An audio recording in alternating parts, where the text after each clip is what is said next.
starting. All attendees are in listen-only mode.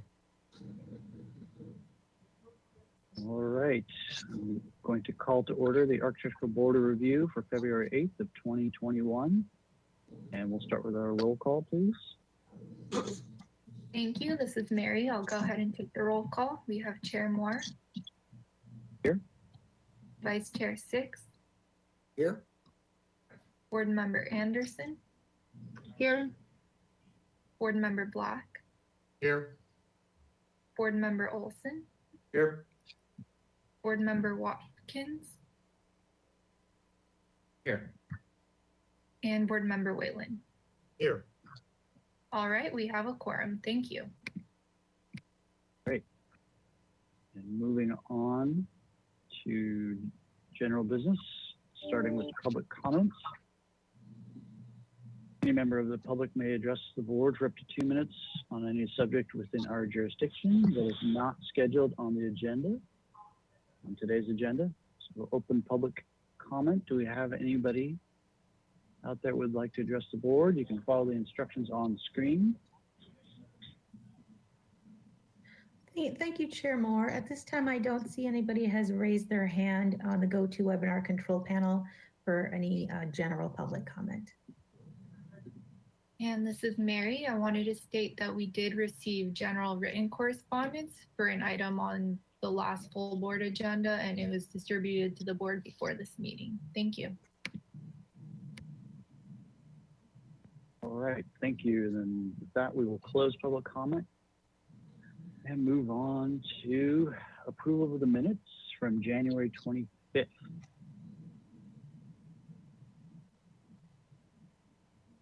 Anyone have any? I move we approve the minutes as presented. All right, so first by Mr. Olson. Is that Mr. Six, second? Yes. Okay, any discussion? Yes, please. Go ahead. A couple of modest changes on page 4. Number 1, the demands of the architectural program and the size of the lot. So full reading, the board is supportive of the purpose of the program. Page 4, number 1. The board is supportive of the purpose of the no, wait, did I get that right?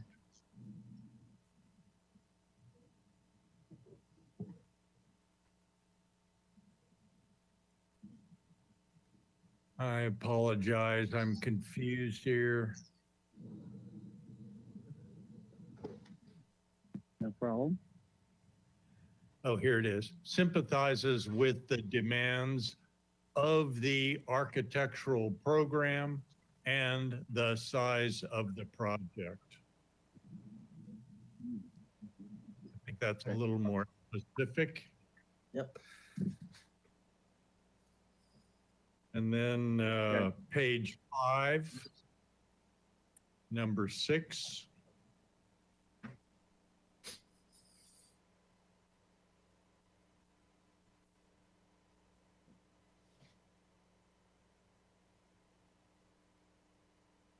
Maintain the bird of paradise plant or box and relocate or provide a new one of same size. And then at number 8, the proposed new pedestrian walkway handrail. I suppose that's less necessary. I'll delete that one. Just number 6, maintain the bird of paradise or box and relocate or provide a new one. Approval of the second. Thank you. Okay, any other edits? We are ready to take our vote. Do that. All right, so we have Chair Moore. Vice Chair Six, Yes. Board Member Anderson, Yes. Board Member Black, Yes. Board Member Olson, Yes. Board Member Watkins, Yes. and Board Member Whalen. Yes. Okay, motion carries. Thank you. Okay, and we're moving on to next, which for January 29th.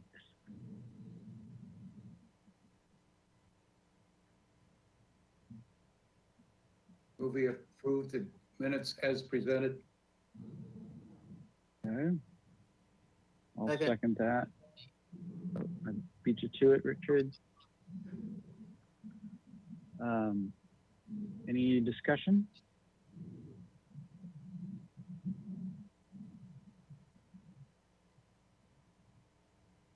Nope. Okay, let's take our vote.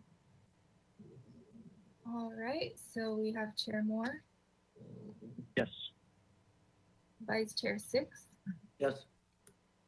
Board Member Anderson, Yes. Board Member Black, Yes. Board Member Olson, Yes. Board Member Watkins, Yes. and Board Member Whalen. Yes. All right, the motion carries. Thank you. Okay, and consent calendar for February 1st. See those?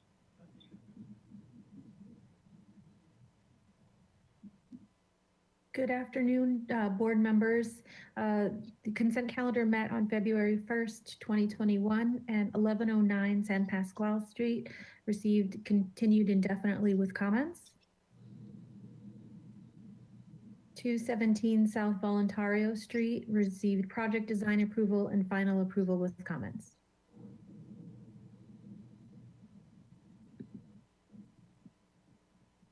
Okay, I move the Um, approval as submitted. Second. yes, okay, seconded by Mr. Black, I believe. Yep. Any discussion? Nope. Okay, let's vote. All right, so we have Chair Moore, Yes. Vice Chair Six, Yes. Board Member Anderson, Yes.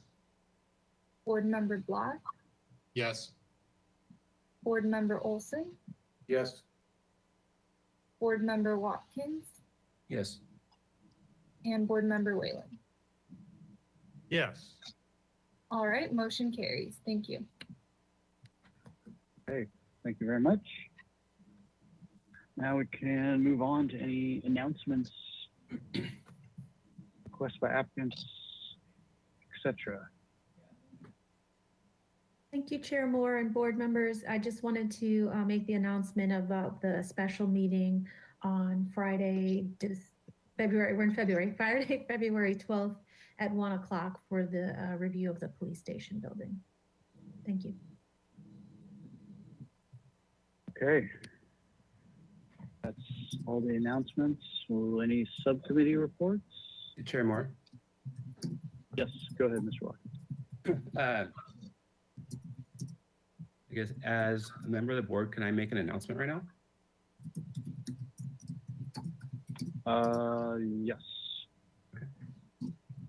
So I do want to talk quickly about the special session that was discussed right now for the police department.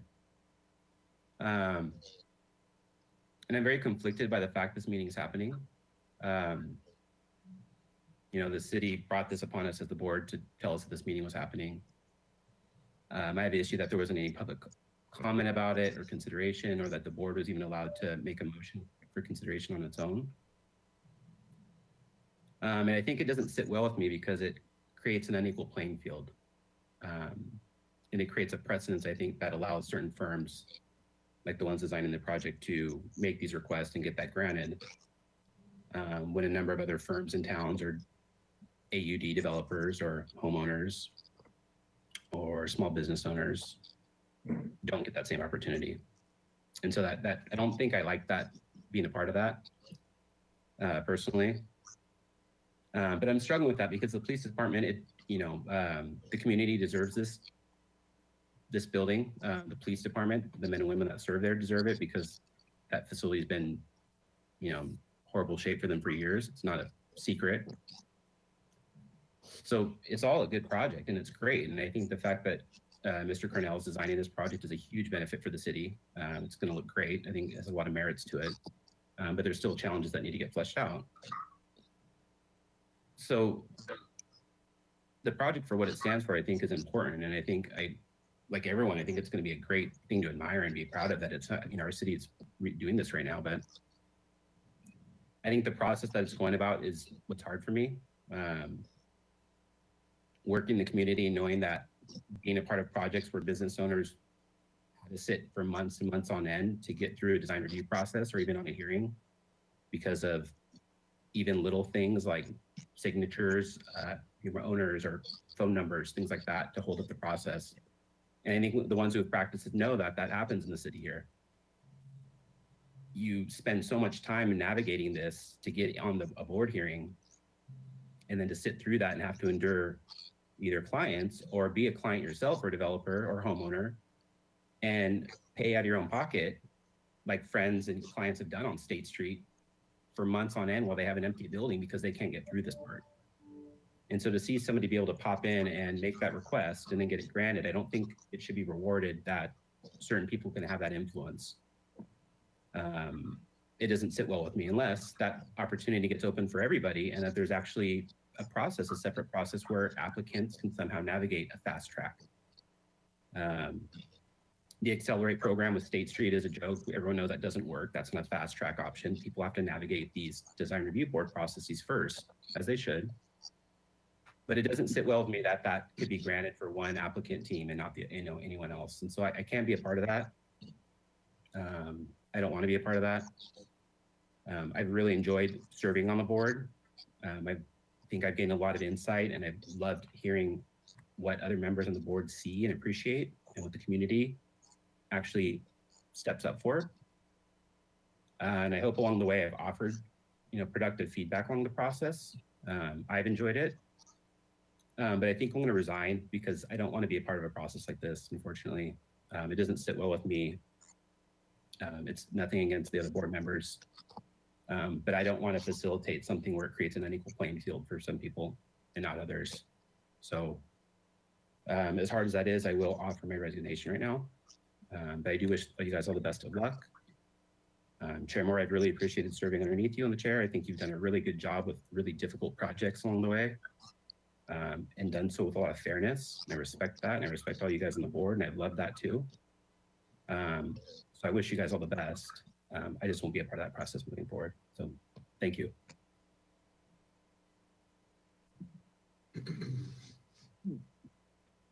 Okay, thank you, Mr. Watkins. That's unfortunate news. And hopefully we can continue the discussion with you.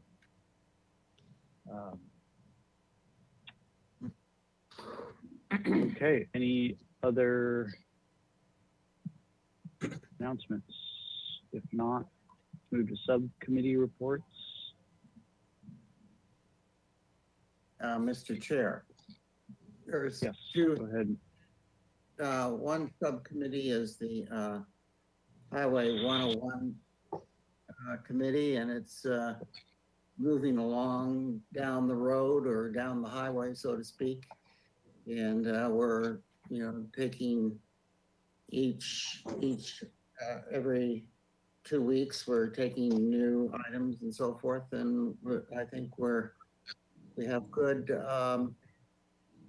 dialogue between the highway engineer and group and the local reps. So nothing specific to report, just we're making progress and having good dialogue.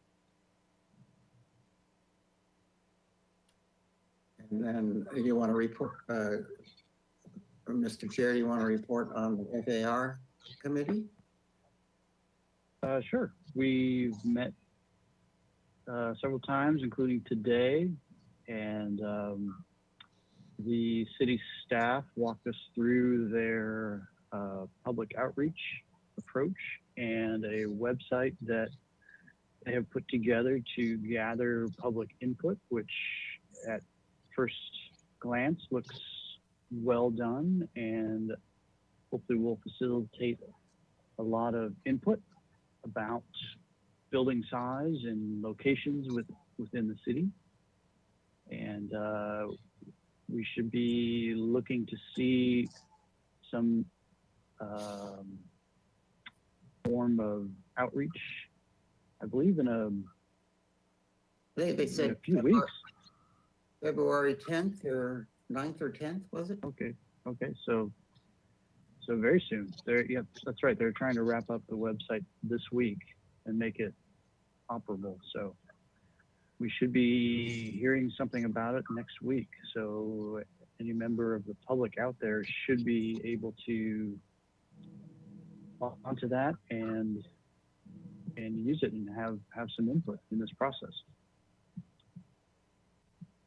Okay, any other subcommittee reports? Nope. All right, then let's move on from general business. Get to item number 1. We have our applicants.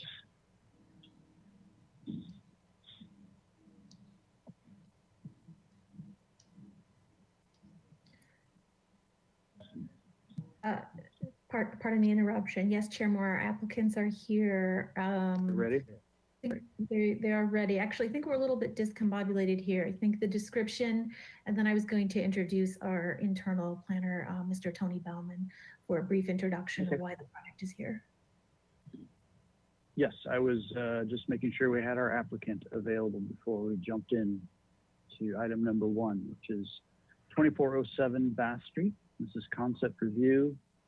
This is a proposal for a new 2-story, approximately 28,000 net square foot pediatric medical office building with a 2-level, approximately 45,886 square foot subterranean parking garage. The project proposes to merge 2403 Bass Street, 2407 Bass Street, 310 East Junipero Street, and 314 East Junipero Street properties. All existing buildings and site development would be demolished. 3 oak trees are proposed to remain and be incorporated into new landscape plan. The project received City Council designation as a community benefit project on October 13th of last year. And this hearing is here for the purpose of obtaining AVR comments on the requested front setback modification and an interior setback modification. These modifications are not previously identified by staff. No final appealable decision will be made at this hearing. This project requires Planning Commission review for approval of the development plan. Project requires compliance with the project compatibility analysis, as well as the urban design guidelines, infill design guidelines, and outdoor lighting design guidelines. This project was last here, November 2nd last year. So, Mr. Bauman, if you could give us a quick synopsis of why we're seeing this again, it'd be helpful. Right. Thank you, Chair Moore. Good afternoon, commissioners, our board members. When the ABR saw this project twice, and in November 2nd, they continued it to the Planning Commission with favorable comments. And the project didn't change at all since then. But when I was preparing my staff report to the Planning Commission is when I noticed the setback encroachments that unfortunately require setback modifications. Of course, that was a very regrettable oversight on my part to catch it at that late point in time for review process for this project. I'd identified 3 setback encroachments, one of them being a trash enclosure, but the applicant was able to reconfigure the trash enclosure in its same basic location. So that took care of that one. And then on the slide that you see here, this is from the perspective of standing at West Junipero Street at the intersection of the public alley that runs behind the project.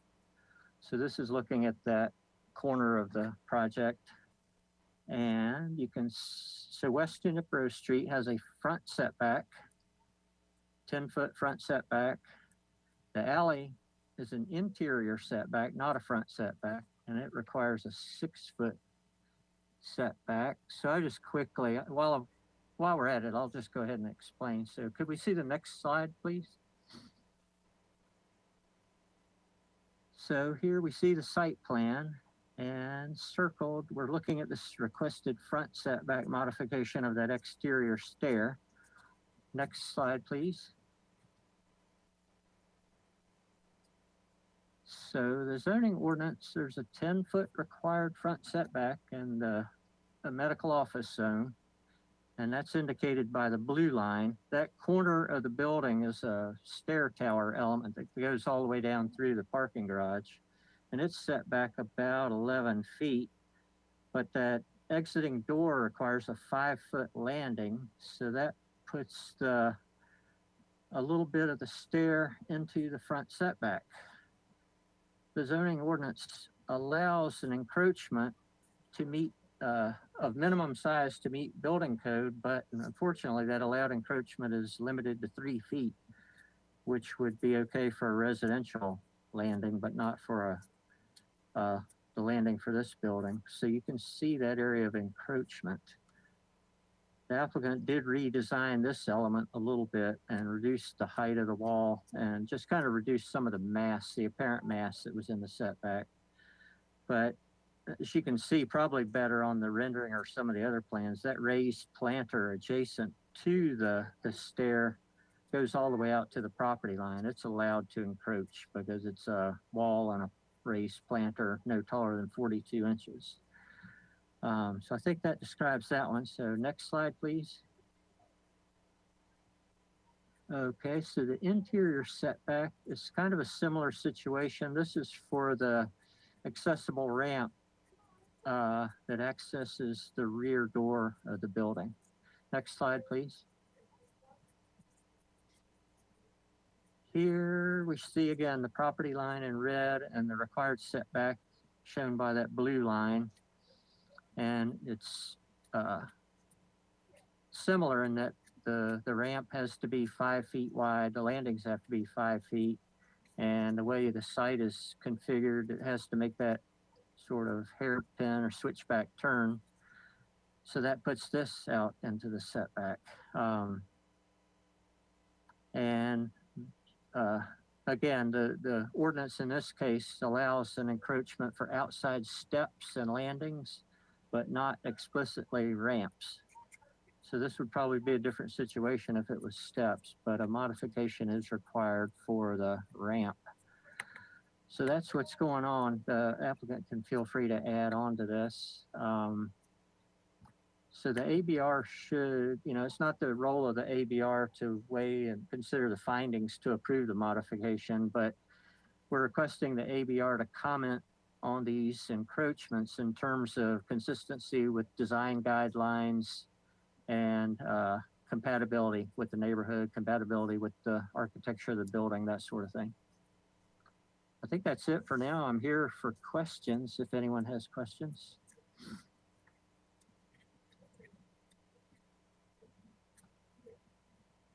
We'll get to our questions after the applicant, if the applicant would like to add on to that.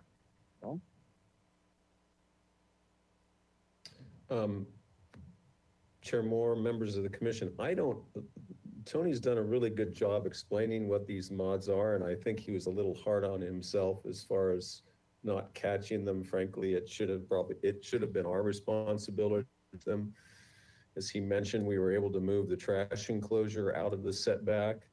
The stair that is on Junipero, I think really it's such a minor amount in considering what that allowed exception is for the setback. We're talking about 18 inches of encroachment of really just additional stone wall, which is already coming to the back of the sidewalk.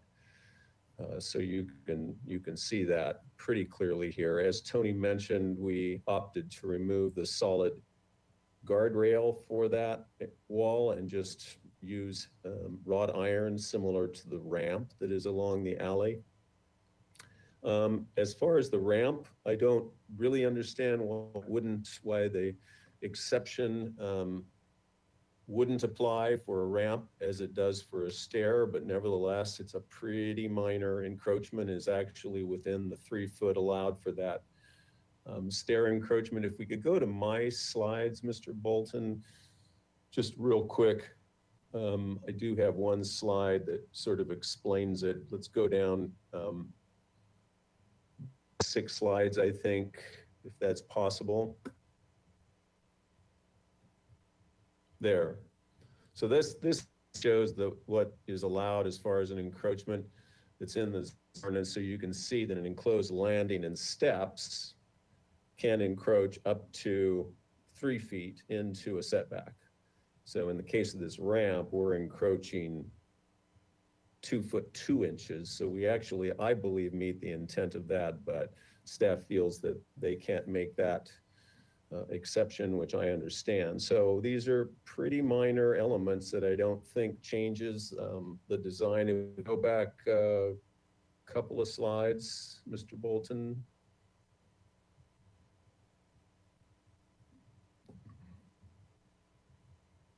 Yeah, so I think that, yeah, that slide is good. This shows, of course, the one that Mr. Baumann showed us earlier that was circled, and then here you can see that ramp along that 6 foot alleyway setback, and it's still well out of the alley itself. So I explains the situation. Nothing else in the building has changed.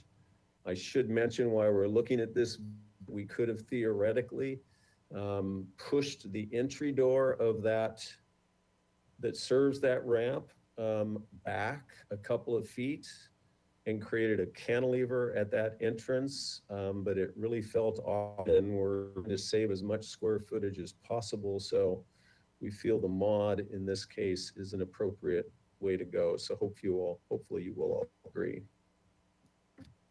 Happy to answer questions.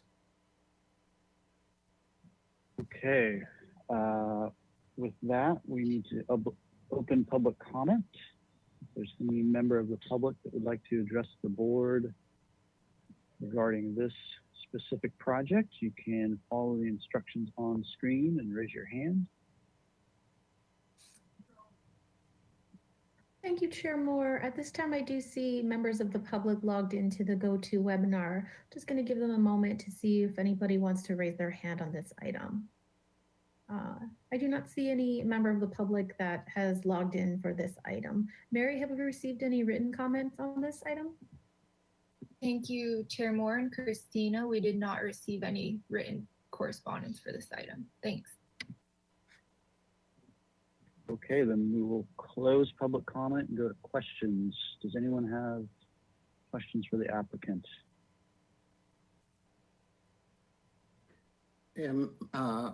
Chair Moore, Richard Six, is the height of the stone wall, could it go higher and not trigger more difficult modification? You understand what I'm saying? Do you mean if we did go back to putting the stone handrail rather than it being the open wrought iron? Yes, correct. Yeah, that is strictly discretionary. We felt that it would probably just help lighten it up and more emulate what's happening on the ramp, but it doesn't affect the modification. If it's a mod, we could go with a solid handrail, guardrail at that stair. Okay, thank you. Question for me is, what is the intended planting around there? Did that change? Did you get taller, or any thoughts on that? The planting did not change. I think if we felt that it was worthy of some taller planting, that we'd totally be open to that. This is one portion of the site where it doesn't have the structure below. So we can plant anything in that planter space that you see there that's on the ground.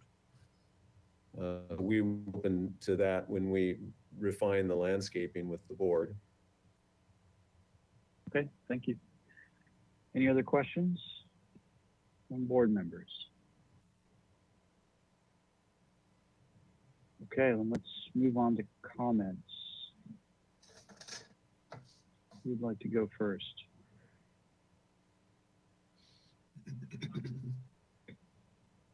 Mr. Chair? Mr. Six, go ahead. I don't see the extent of these modifications at all significant. And as my question suggested, I think stripping these walls, the lovely stone walls down to the minimum and having these railings and so forth is unfortunate. The heaviness of the building suggests, I think they both of them look too utilitarian, and would like to see, more sandstone and maybe the sloping handrail just peaking above the sandstone. Maybe the sandstone saw edges down a level or something, but I think that minimizing the sandstone and having just this utilitarian looking light handrails on both cases is unfortunate, and I would give the applicant the opportunity to use as much sandstone and solidify these walls as he feels appropriate.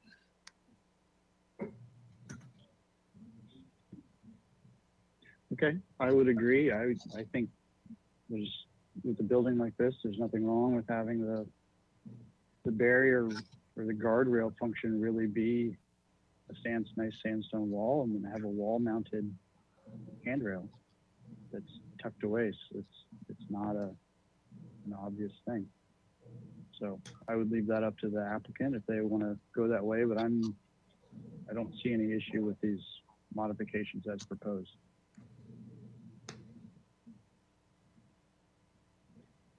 I have no objections to the modifications, and I agree with Mr. Six. Okay, does anyone feel differently? Oh, Mr. Whalen, go ahead. No, I don't feel differently. I do support the idea of the walls being perpendicular and the railing hanging inside of it. And then beyond that, Chair Moore, the modifications that were suggested previously, I would commend the applicant on his changes at the main door, that was the glazing, and then the addition of an element at the parking garage. I think he very adequately and competently responded to the comments at those two locations.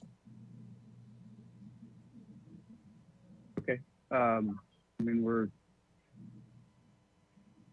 think that's good feedback for him, but I think ultimately we're here just to make comments about the setback modifications. So I would make a motion that the board is supportive of the proposed setback modifications for the stair and accessible ramps, and that the board would prefer the aesthetics of both stair and ramp to minimize the metal railing and maximize the sandstone appearance of those elements. Second that, and well spoken. Thank you. Any discussion? I might add that the board looks forward to seeing the full landscape plan to incorporate these additions in the project. Any other discussion? As seconder, I approve that addition. Anything else to add? No? Okay, let's take a vote. All right, this is Mary. I'll go ahead and take the roll call vote. We have Chair Moore, Yes. Vice Chair Six, Yes. Board Member Anderson, Yes. Board Member Black, Yes. Board Member Olson, Yes. and Board Member Whalen. Yes. All right, the motion carries. Thank you. Thank you. Thank It you. looks like we are ahead of schedule at this point. And I believe, and correct me if I'm wrong, Mr. McGuire, that we can get started again at 4 o'clock or 4:05? Thank you, Chair Moore. That's correct. We can start again at 4 o'clock. I do see the applicant team is here. So then we will adjourn until 4 p.m.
If we can.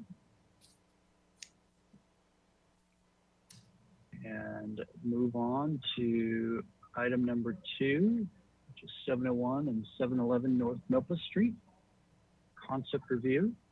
This is a revised project, which is a proposal for a new 4-story mixed-use building consisting of 1,245 square feet of commercial retail space, 82 residential units, including 16 moderate income affordable units, and community amenities consisting of a fitness room, leasing office, and business center with conference rooms.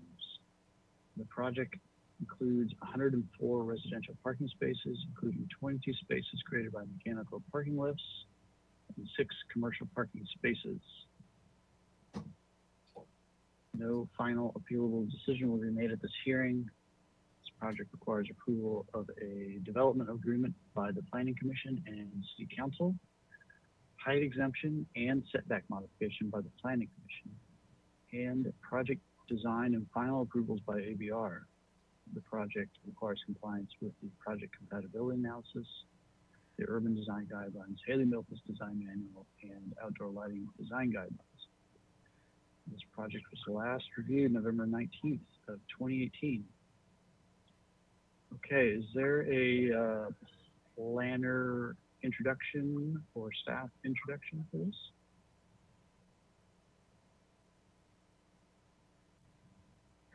Thank you, Chair Moore. We do have the project planner for this project, Kathleen Kennedy, who will make a presentation on this item. Yes, thank you, Chair Moore and board members. And Kathy Kennedy, project planner. I've been involved in this project for a number of years. And since it's been a while and since only 3 current members were on the board when this was last reviewed, I want to give you like a 1 or 2 minute status update on where we are with this.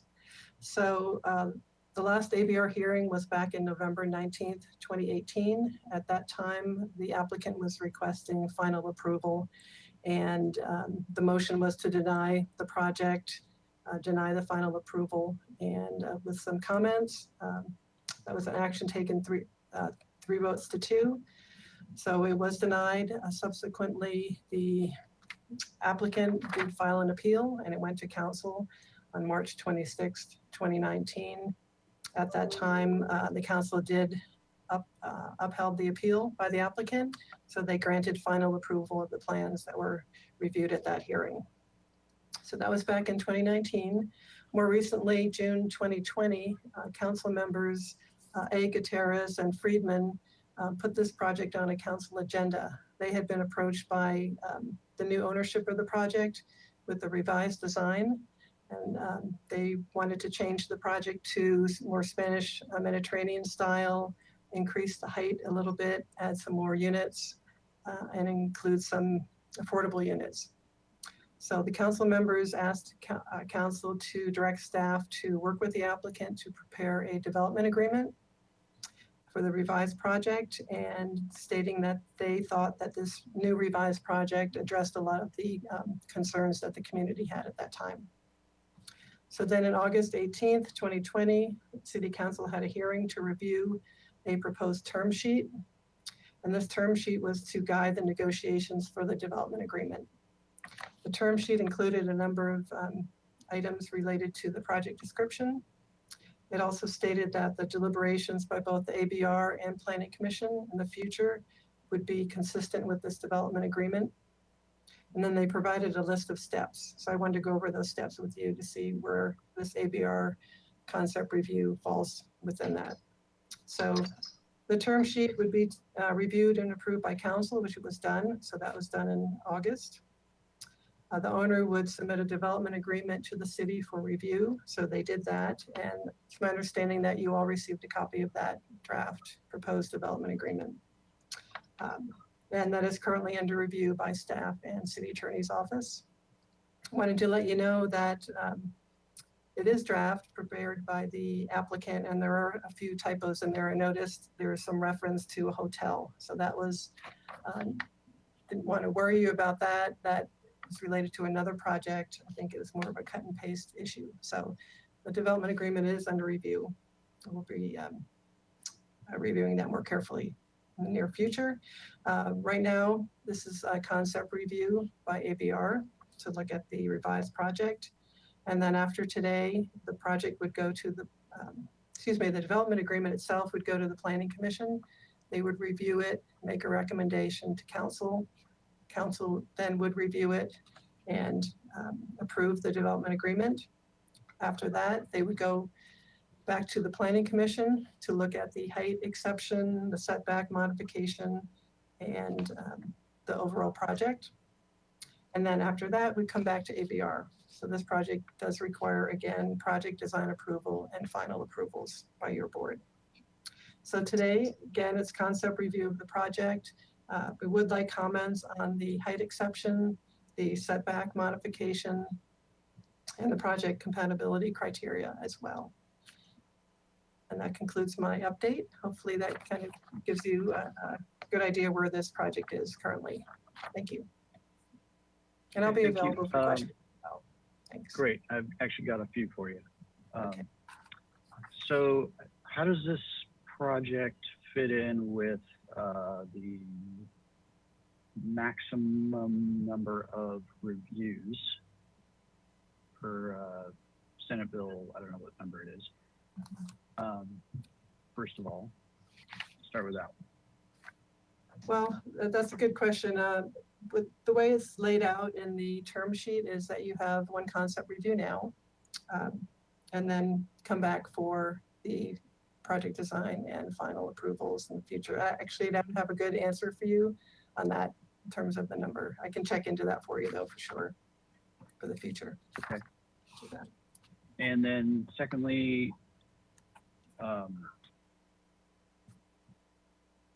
this board is responsible for making compatibility analysis in general.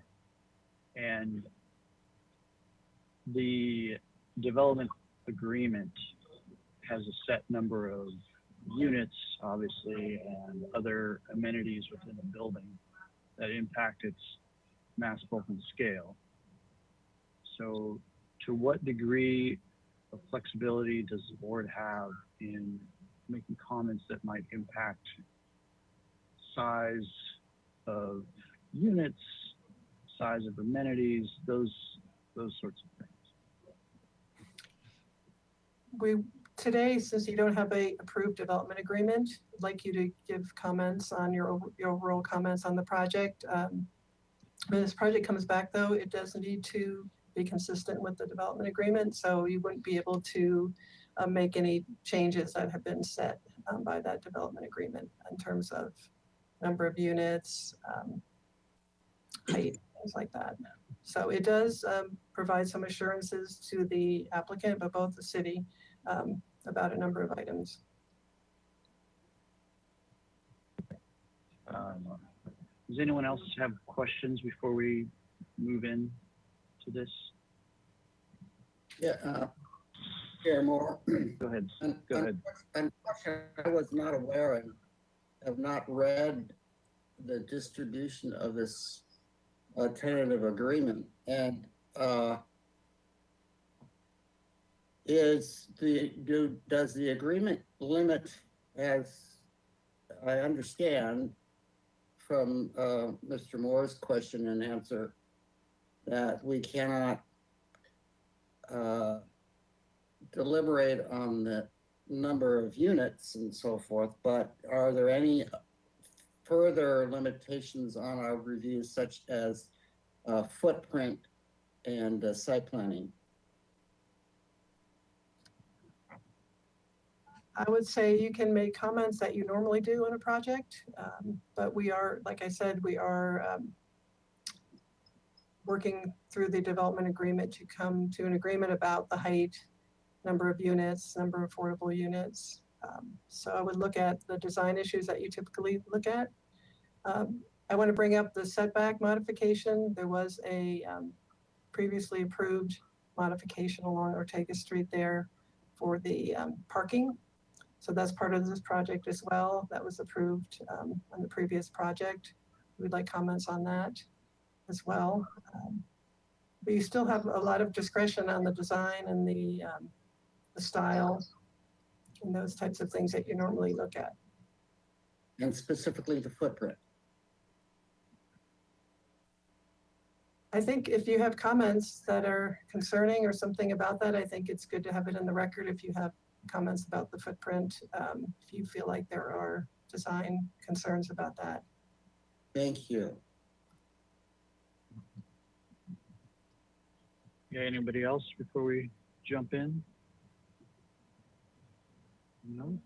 Okay. Then let's have our applicant and their presentation, please. They could introduce themselves and take us through this.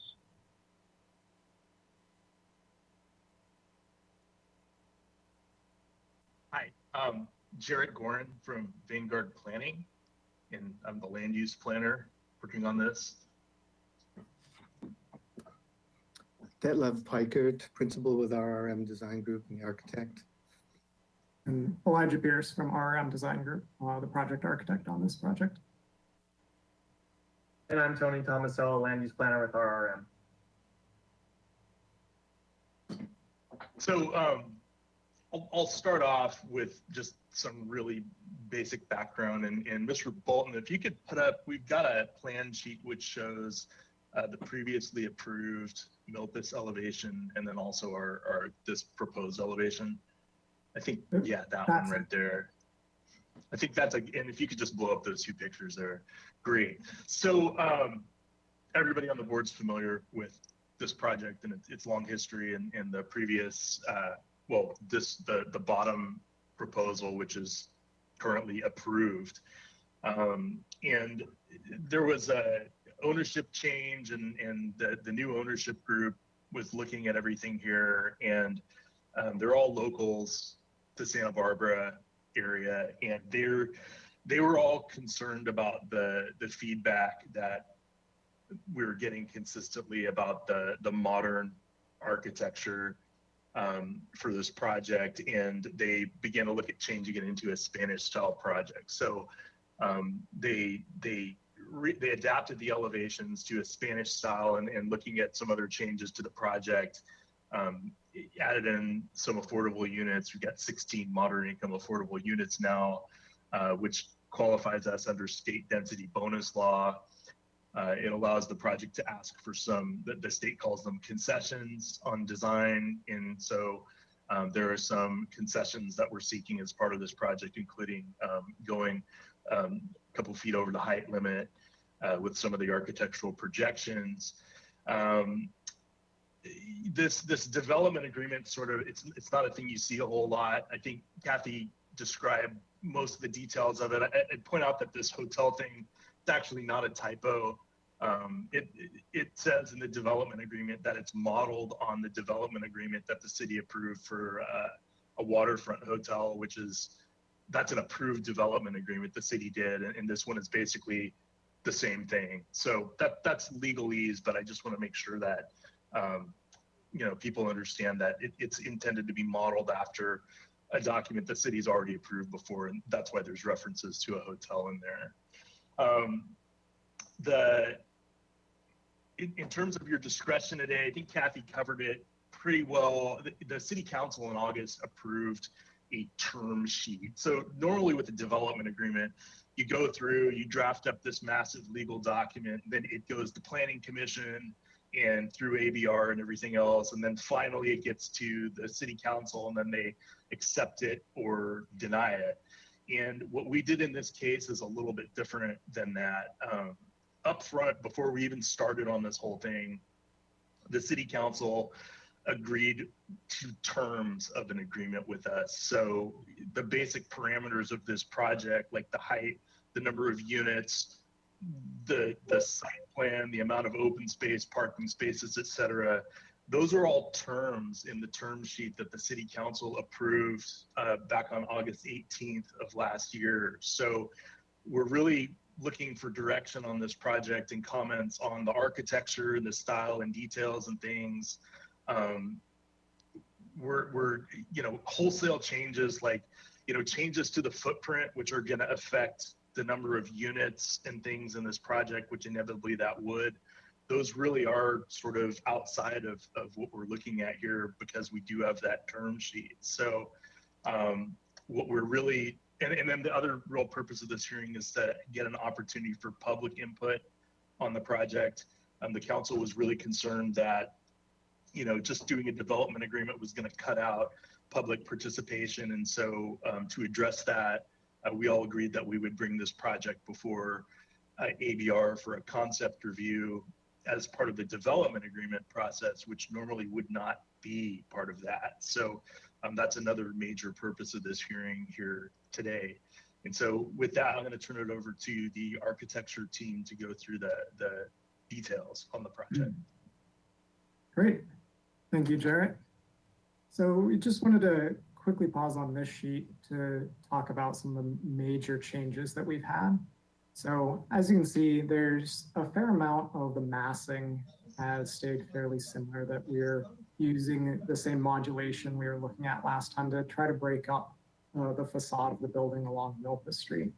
However, as we've now gone to the more Santa Barbara style, we feel like that's really helped us better modulate those different facades rather than a consistent flat top parapet look.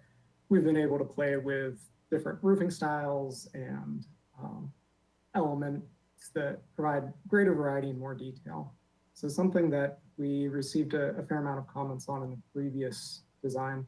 We feel like moving to this Spanish design has actually really helped us better respond to those. So we'll get into the elevations as we go through, but just wanted to talk about, we're really excited about this project.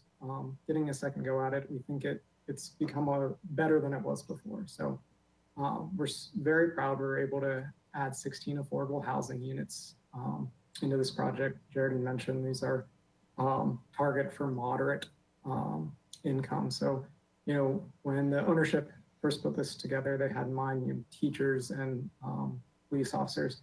It's priced to make this available for them. And 16 units right in a great walkable area of Santa Barbara, I think is a huge asset for our town. Also, really upping the kind of sustainable factor, we've been able to revise some of our roof areas to allow for a lot more solar. And so we're pushing the project in that direction. And we've also been able to get more parking on site utilizing the mechanical lifts. So in all, I'm really proud of this project. I think it's come back stronger than it was before. And we're really excited to see it move forward in this direction. So let's start walking through the plans. If we go to the next slide, please.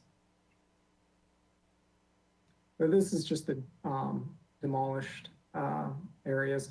One thing to note, if you can see on the right side of your screen, you can see how close the existing buildings are to the property line on the east side along Ortega. So one thing you'll see, we really have backed the building off of there. We've worked with the city to come up with a plan for Ortega Street that I think is going to make it a lot nicer, more usable, and I think a little safer too. So, next slide, please. All right. So here's our site plan, just to give you the rough tour of it. We have Milpas Street up top, and this is situated between Ortega Street and then further up is De La Guerra. So if you are all familiar with the Capitol Hardware store, this is where we're at. So we have one main access to the site off Ortega Street. And we'd worked with the city to develop some improvements on Ortega. We're putting 90-degree parking, not for the project, but on the right-hand side of Ortega there to the east, and then 90-degree parking for the project on the west side of Ortega. And this is one of the modifications that was mentioned by having parking within that setback. While it is a modification, we do think it's an improvement. It backs the building off of the property line quite a bit, provides a little bit of a buffer there, but also makes that little extension of Ortega a bit more usable. And with the 90-degree parking, it slows any traffic down a bit. So it's a calmer, safer turnaround. So we then have double loaded parking around the rear and sides. And then one thing to note is you could maybe zoom in below building B West, please. Here along this elevation and along the west elevation, we have tuck under parking. And that is where we are proposing the mechanical lifts. So these are single stall lifts that basically turn parking into the equivalent of tandem parking for units. So for our larger units, we see this as a great amenity for those units that might need 2 cars. This allows them to have, in essence, a tandem spot. All right. If you could zoom out to the full site again, please. Thank you. And then we have another site entry point in the upper left-hand corner, the northwest corner, right there. Exactly. All right. And let's go to the next slide. Just walk through the floor plans real quick. So one unique aspect of this project is that it is in the floodplain. So all the residential living spaces have to be lifted up above the design flood elevation. So they're actually up about 4 feet from the street level. However, if you see on the right-hand side of that building mass, we have a leasing office, conference room, and retail space, and then a fitness center. And we are maintaining that at street level. So the retail space is still lowered at the street level, and it's protected from floodwaters through a variety of methods and a flood panel system. But then the residential portion of the building, basically the whole left-hand side of your screen, is raised up. So the access points off of Milpas, we have both a stair and a ramp that get you up to the residential level. And then we have an access point off the western side, the stair and a wheelchair lift. And then on the very southern portion, we have a third access point into the main complex with a stair and an elevator. So we have 3 accessible access points that just give the tenants a variety of ways to access it. Notably, we really kept the main access point off Milpas. We want this building to really have a street presence. When we get to the facades, we can talk a little bit about that more, but it's one of the challenges of having everything lifted up. We don't want to be peering over the sidewalk. That we wanted to have a really great street presence. You know, Milpas has a lot going for it, and we want to keep that kind of urban feel intact. All right, next slide. I appreciate the thoroughness of your explanation of the site plan, but we're rapidly approaching our 15-minute. Excellent. So I'll just say on these 3, on the unit plans, we're kind of breaking down to 3 masses of building. If you go to the next slide, I'll show the roof deck. Sorry, one more slide up to the 4th floor. So one thing to note here is we've really tried to pull the mass of the 4th story back from Milpas. And so we keep a communal roof deck up at the 3rd story. So it's a great amenity for the residents and also keeps the realized height that you'll actually kind of feel from Milpas down to 3 stories. All right, next slide. Yes. Okay, so here there are concept elevations. Really playing with the existing massing, trying to give it a lot of variety, a lot of, I'll say, very Santa Barbara detailing. We're recommending some sandstone planters, heavy wood balcony elements, pulling in, kind of getting some deep recessed balconies wherever we can, get a little more depth to the building. And a lot of, I'll say, classical Santa Barbara detailing, mission tile roof, and some wrought iron additions. And next slide, please. Around back, we have the tuck under parking with a variety of kind of playful massing on top. And I think let's go to the last slide where we have the materials. Can we do one more slide? One more, please. There we go. So this is our concept materials.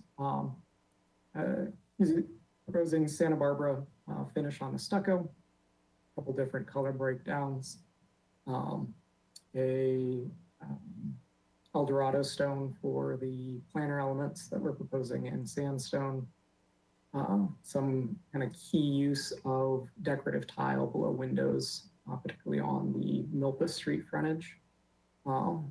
Also some stained wood and a fair amount of wrought iron work. So altogether, I think it's a nice palette that I think will blend in quite nicely on Milpas Street. And I think we have got one more slide, please, my last minute. Yeah, so just a little artist rendering of the site. You know, whenever we're looking at projects, I love to ask myself, would I want to live there? And I say yes. I think this is a nice looking project. It's a great part of town. You know, one thing I failed to mention, we've got a lot of bike parking inbound in the site, and with the amount of bike parking and where it's located in the city, I just see this being really attractive for a lot of residents. It's a good walkable location. There's great restaurants right around, you know, your hop, skip, and jump from downtown. I'm excited for this project. It's one that I could definitely see wanting to move into someday. So thank you very much for your time. We'll look forward to hearing your questions and comments. Okay, thank you. With that, we will open public comments. Put the public comment slide up. There we go. If anybody in the public would like to address the board about this specific project, you can follow the instructions on screen and raise your hand. We can call on you. Do we have anybody from the public? Thank you, Chair Moore. If I can ask the applicant team to remove their cameras. Thank you. I do have a couple of members of the public who would like to speak on this item. I'm going to call on Mark Alvarado first, and then I'll call on Ann Hefferman. When I give, I'll unmute you. You'll have to actually unmute yourself, and then you'll have 2 minutes to speak on the item. Mark, I've unmuted you. You'll need to also unmute yourself, and then when you're ready, you'll have 2 minutes to speak. Very good. Can you hear me? Yes, we can hear you. Okay, very good. Well, thank you so much for the opportunity to speak. You know, we've been following this project from its inception, and I think I've spoken before the ABR before at City Council on this, and you know, when we first saw the original architectural renderings, we weren't really too excited or pleased about this project because it just really is a very large scale project for the Milpas corridor. I'm a lifelong resident of the East Side, went to Santa Barbara Junior High and you know, all the whole 9 yards there. And so, but it was still approved. And so we knew that we had to live with the project. And so when the new ownership took over and we saw that the architectural renderings kind of surrendered to more of a local flavor and orienting itself around some of the commonalities that we see in Santa Barbara and along the Milpas corridor, we're pleased that there is an affordable housing piece associated with this. You know, we're going to hold the owners to that. You know, it's kind of a little bit of an oxymoron in Santa Barbara for some of our low to moderate income families, but we're hoping for the best in terms of this particular project, finally finding an opportunity to create a percentage of affordable housing for folks. As we know, other developments that claim to provide affordable housing don't necessarily do that for our people. And so we're hoping this particular project will. So we support the project as it is, and hopefully we can just get it going and moved on and live with this new development in our neighborhood. Thank you. Thank you.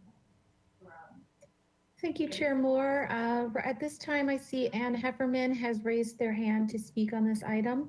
I have unmuted you, Ann. You'll need to unmute yourself, and then you'll have 2 minutes to speak on this item. Thank you, members of the board. The negative impact of this project on our neighborhood remains and in some ways has become worse. While the change from contemporary industrial modern to traditional Spanish Mediterranean design is an improvement, it should not come disguised in gift wrapping around an increase in units, an increase in building height, and a proportionate decrease in available parking. Building height. This structure was already out of scale to the surrounding neighborhood, not only in bulk, but in scale. Community benefit housing projects are eligible to receive approval, but that eligibility should not be a guarantee of approval. Adding an additional 3 feet in some areas and 7 feet in others in order to add more units brings an already too tall building even higher, even more out of scale to the surrounding neighborhood. Please consider the precedent this would set for future building projects. Parking and traffic. The number of residential units has jumped from 76 to 82, with 52 two-bedroom and 31 bedroom units. Having only 104 parking spaces for these units would undoubtedly result in a parking shortage, and parking will overflow onto neighboring streets, which are already impacted. Not to mention the surge of new traffic pouring onto Milpas during rush hour traffic for work and neighborhood schools. Before COVID quieted the streets, traffic on a normal day would be backed up for 3 blocks. Once again, this project needs to be scaled back. Thank you for your time. Thank you. Thank you, Chair Anyone Moore. else? Thank you, Chair Moore and board members. I do see 2 other members of the public have raised their hand. Natasha Todorovic and Natalia Govani. I will call you in that order. Natasha, I have unmuted you, and you'll need to unmute yourself, and then you have 2 minutes to speak on this item. Thank you. Thank you. The ABR originally rejected this, and your predecessors finally came to their senses over the size, the bulk, and the scale of this project. It is way outside of the look and feel for this area of the neighborhood. Yes, I agree that the design has been improved from the modern to the more Spanish style, but it's still way oversized. And we live in an era of COVID, and we're going to increasingly see these sorts of things. We can't go with the kind of density that we've been leaning towards, because that's just a recipe for spreading these sorts of diseases. The blocking off of the street Ortega, there are a number of businesses there, and they rely on that street for deliveries.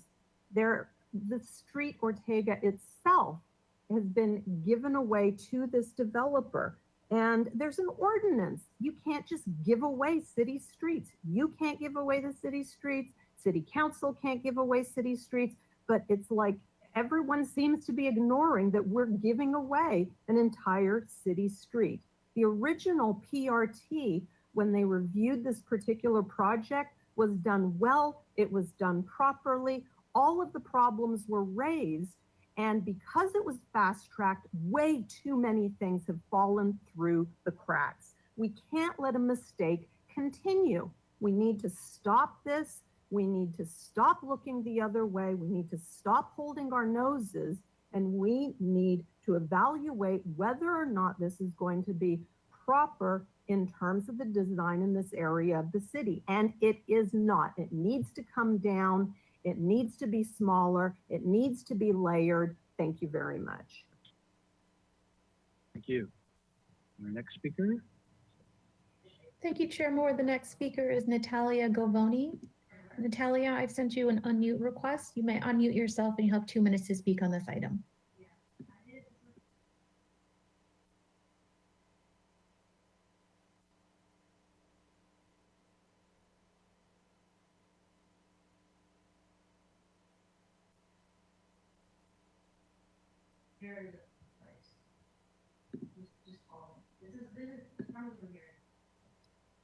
Natalia, I've sent you an unmute. Yes, sorry about that. Can you hear me now? Yes, we can hear Yes? you. Okay, thanks so much. Sorry about that. Good afternoon, Chair Moore and board members.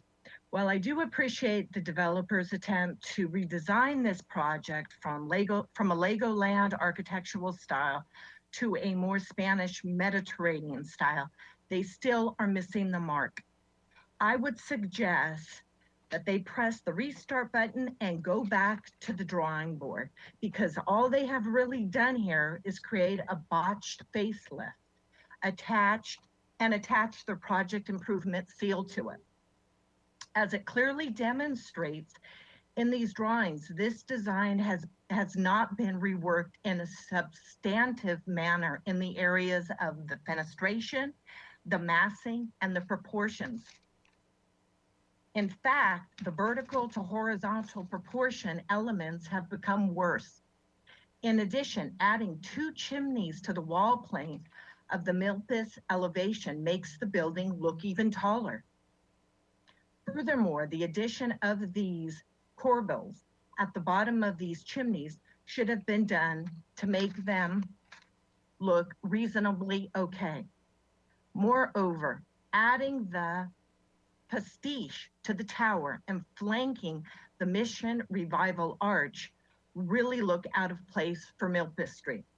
And lastly, the light shaft, which is being called a courtyard, is nothing more than a dark hole, which will prove to be a disappointment for future residents. Thank you. Thank you.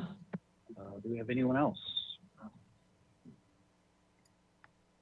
Chair Moore, thank you. I do not see any other members of the public that have raised their hand to speak on this item. Mary, have you received any written correspondence on this item? Thank you, Christina and Chair Moore. We did not receive any written public comment for this item. Thank you. All right, we'll give it a short moment to make sure we're not missing anyone out there. Anyone else? No? Okay, then let's close public comment and move on to questions from the board. Who would like to start? Raise your hand. Oh, sure. Mr. Whalen, why don't you go ahead? Oh, sure. Mr. Bolton, if you could go to page A0.3.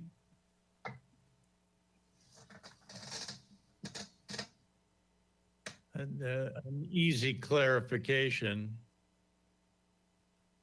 A0.3 or A0.3 if you prefer. Yes. There is a dotted red line that circumnavigates most of the site and a note in the middle of Ortega Street to it that I can't quite understand. Could you tell me what that red line and the note are about, please?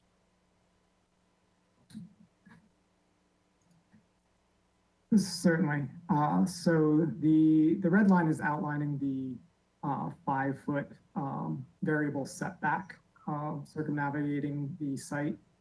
The modification that we'll be requesting is that these 12 parking stalls be allowed to cross that setback. So the bold black line is our property line, but the red line is that 5-foot setback. So there's a portion of the stall that is past the setback. That's why the modification is being requested. Very good. That's quite clear. Thank you. And then Mr. Bolton, if you could zoom in on the bike parking corner of that site plan. The question, it appears that the bicycles are on the upper part. What are the stalls on the lower part?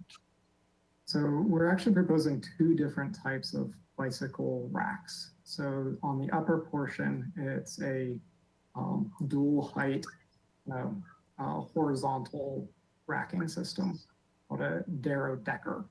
On the lower portion, it's a vertical mounted rack. So your bicycle's actually tilted up. The City of Santa Barbara's parking guidelines lay out a proportion, allowed breakdown of what type of parking may be used. So we're using the vertical parking, which it's a little more space efficient, but is probably not right for everybody. You do have to tip your bike up a little, whereas the majority of it is a wheel-on system. But to be clear, the double-decker portion would require one to lift their bike up onto a second level, or is it mechanical? It's mechanically assisted, so a track comes down and you then roll your bike onto the first level, and then it is spring-loaded and it slides your bike back up. Thank you. And then last question on this point, how large is that access door? What is the width? Right now we're showing a 3-foot wide door there. All right. And my last question, is there some kind of fence or screening at the southern border of the site? You could zoom out, Mr. Bolton.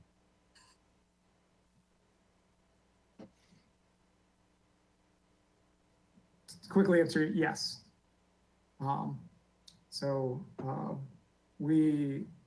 This is still under development, but we have both a fence and particular landscape screening there. So it's the Santa Barbara Junior High is the direct neighbor there. So we'd have a physical separation and a visual separation. Can you give us a description of the fence, say the height and the landscape, or is that too preliminary at this point? Let me see if I've got listed. It's a 6-foot tall wrought iron fence. The landscape, I don't have the species right now. Well, that's fine. Those are all my questions, Chair Moore. Thank you. Okay, Vice Chair Six, go ahead. Yes, I'm still confused here. I hear one thing from staff and another thing from applicant. The applicant says that the term sheet, and I apologize for not seeing, I would really have liked to read that term sheet myself, but so I'm asking this question. The staff seems to indicate that we do have, that our comments can be directed toward footprint, but yet the client, the applicant says that the site plan is part of the non-negotiable term sheet. So which is it?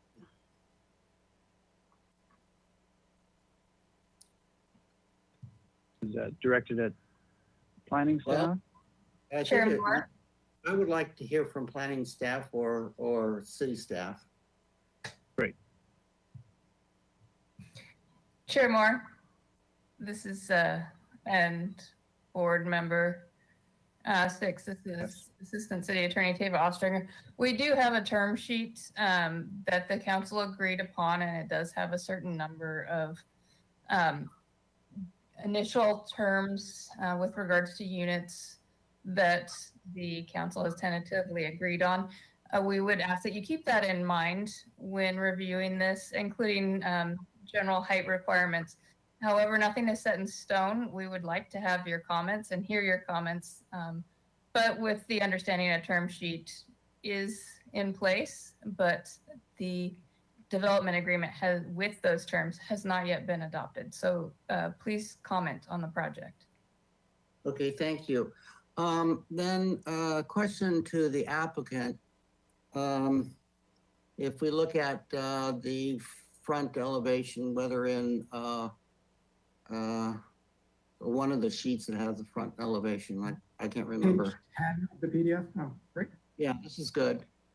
So there are the tower that's just right of the entry arch. Is that a stair tower to the roof, and therefore that's the height that is required for that? Absolutely correct. So that's one of the main egress stairs from the roof deck area on the third floor. So the last flight goes to the stairs, to the roof deck, correct? The last flight? Yes. Can And by code, can that be not enclosed and your enclosure begin when you dip down below into the third floor enclosure?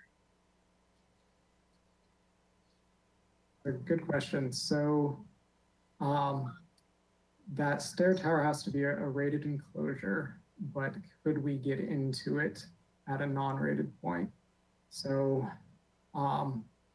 if you don't know now, you would have to have a rated door into it.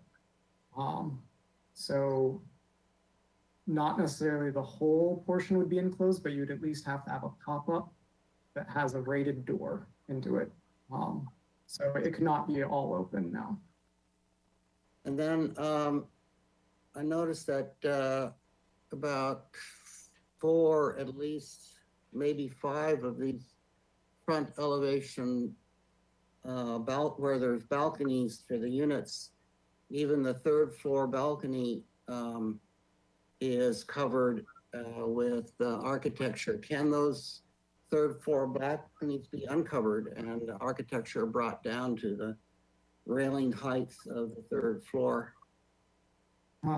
So there's, to my knowledge, no code reason why not. I would posit that the reason why we developed these was that strictly trying to push the height down, we don't think made the most compatible building for the community, for the neighborhood.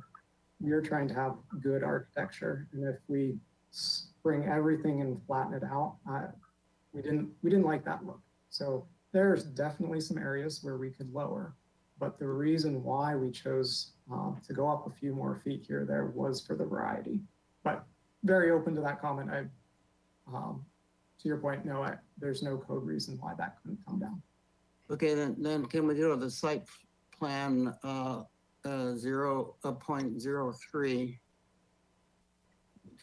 Just for clarity, and I think you mentioned this, is that every space that I see on here is a required amount, and then for either the commercial or the units.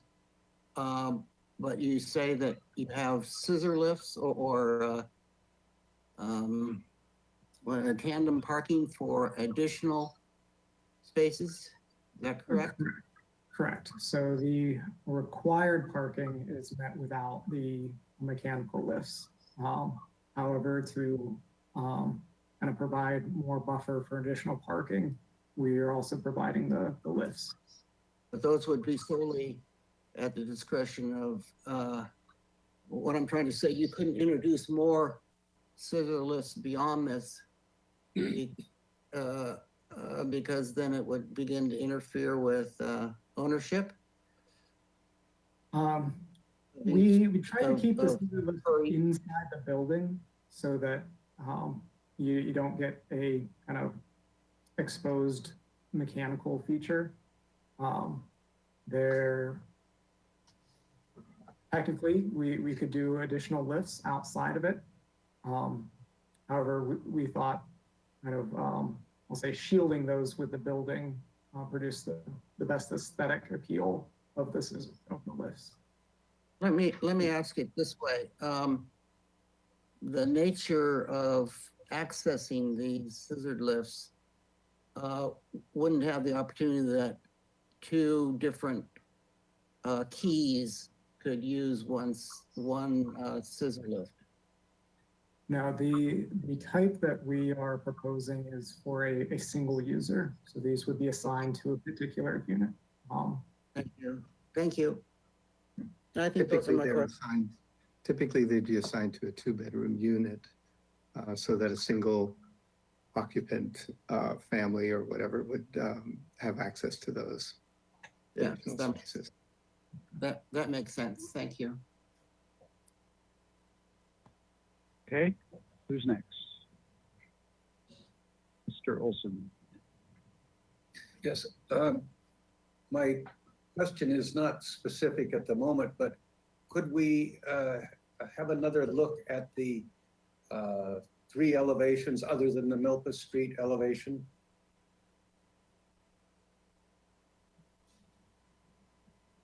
seems like we didn't get a very good time to look at these and inspect them. And this is the Ortega elevation. Correct. And the other two elevations now.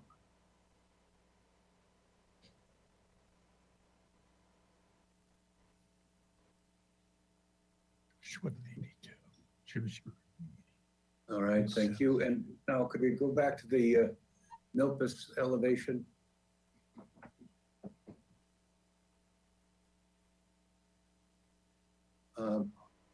Thinking of that you're working towards a more traditional Santa Barbara architectural style.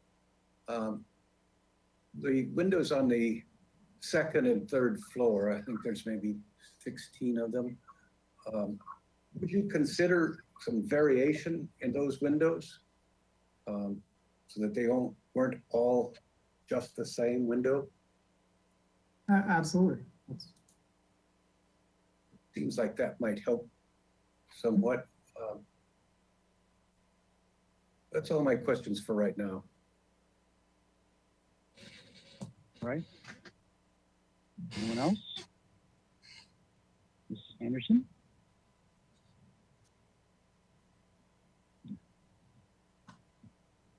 Sorry, Ms. Anderson, you're still muted.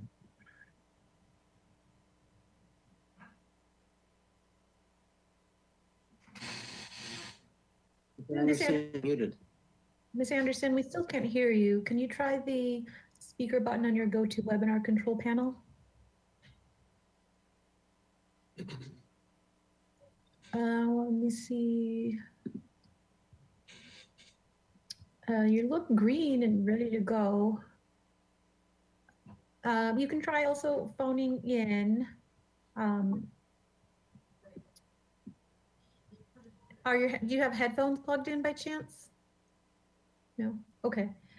So the one option is you can use the audio controls and click on the phone call button, and that'll give you instructions to call in. We can come back to you. Mr. Black, do you have any questions? I guess the only question I had is, could you describe which areas, like this Milpas elevation, which portions of the building are exceeding the height requirements and that you're asking for a mod with regard to? How many different locations are we talking about? Is it just these tower elements?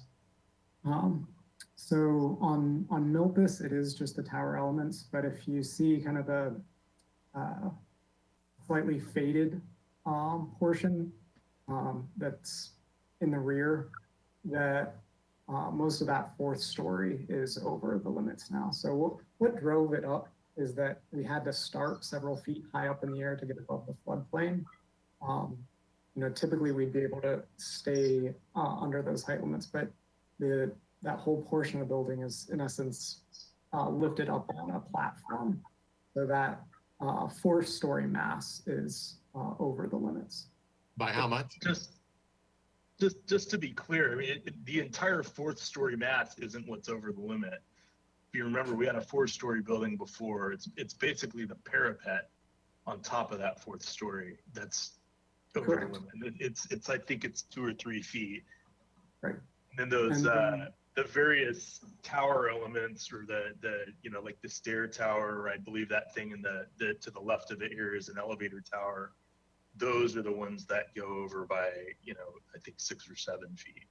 But the majority of it is just the parapet. Correct. So So the the only current time we height hit limit that is 6, 40. 7. Go ahead. Sorry, I was just going to say the current height limit is 48 feet, but you can see on the left, there's a tile roof element there, and that goes up to 51 foot 10. But on the right hand, you can see the, if you slide over, yeah. On the other side, you can see that the height is just, barely read it here, but it looks like 49 foot 5 inches, which is just slightly over 48 feet, but it is really just the parapet. The actual roof is below that. That's the only question I had. Thanks. Thank you. Okay. Ms. Anderson, are you with us? I'm here. Can you hear me? Yes. Can. Great. Go ahead. Okay. About that. Does the applicant have a previous footprint marked out on the new footprint of the building? We do not. I can walk you through a little bit. The footprint only had, I'll say, minor alterations. So the gate up front is a little different. So we previously didn't have a kind of an arch gate there. How we dealt with some of the balcony or patios in the courtyard slowly changed. But the real change in square footage and size occurred with the addition of the, we have now 6 additional units, and most of those landed on kind of the back side of the 4th floor. That's been the notable change. So there are definitely ins and outs for the different buttresses we've added, but for the most part, the mass of the footprint has stayed fairly similar. Okay. That's it. All right, thank you. See, my questions are to the applicant. So stair 1, which is the one on Milton Street, kind of front and center by the entry. So that, you say that's an egress stair leading down from the roof deck. Is there any reason why that can't slide back into the project slightly, at least in part?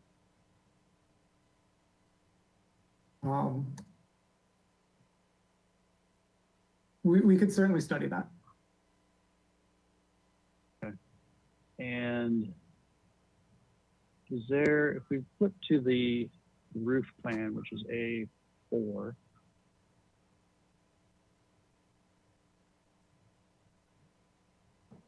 on the upper left corner and then the upper right corners, is there any reason that those areas couldn't be converted to a sloped or tiled roof area instead of a flat parapeted roof?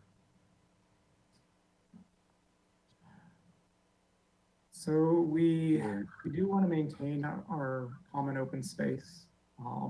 That's both an amenity for the project, but also a zoning requirement.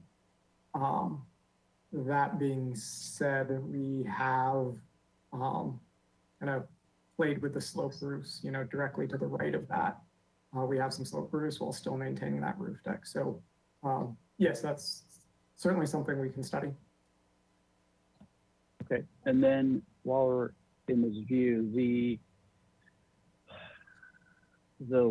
access to the type K units that are kind of centered in the screen there, you come around the back side of those to enter those units, is that correct? Correct. So their main access is off of that kind of egress balcony up to the courtyard side. Okay, so is the railing to that access level, is that directly above the units below, or does this walkway project? So it lines up with what are balconies below. I see. Okay. Okay. Those are my questions. Vice Chair Six, you had some follow-ups? No, you covered my question beautifully. Thank you. Oh, excellent. Okay. Does anyone else have questions? No? Okay, let's move to comments. And let's remember in our comments that they are looking for some feedback for that setback modification. And okay, who'd like to go first?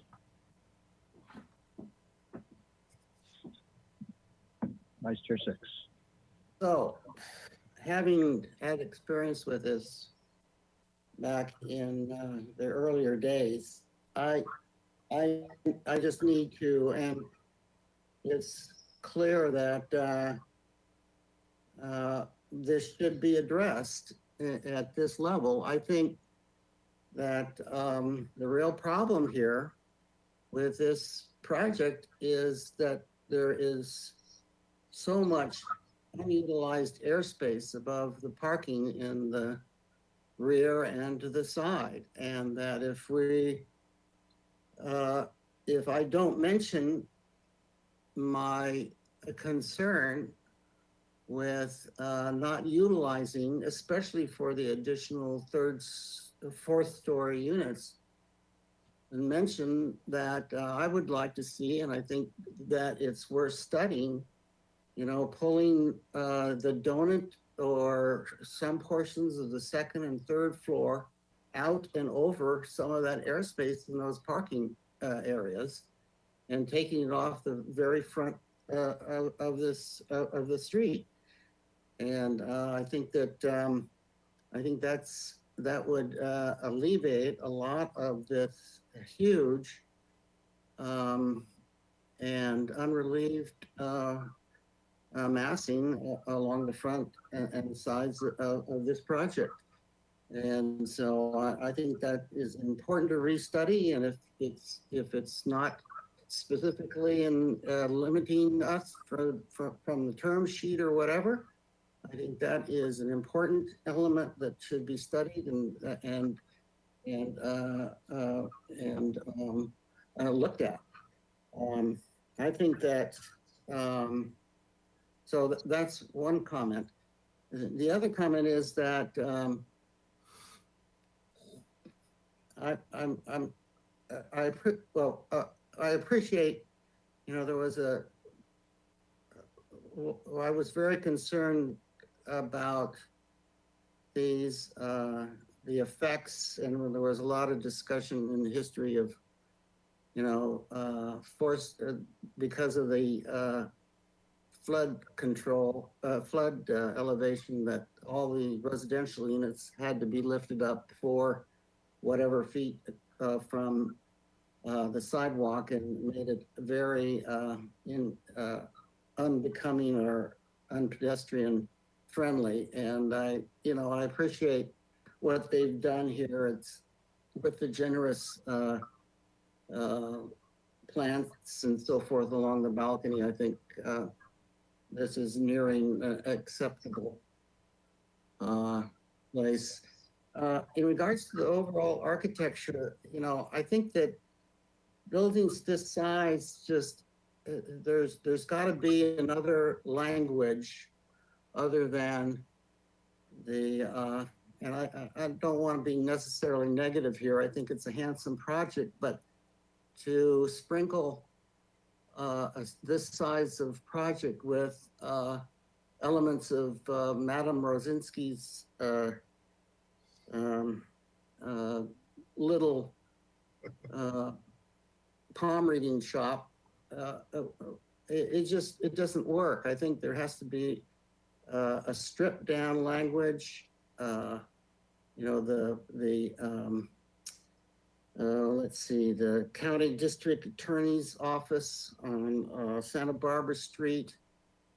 So, less is more, and I'm concerned with all the variations of the windows and so forth, that this is just, bringing attention to a mass.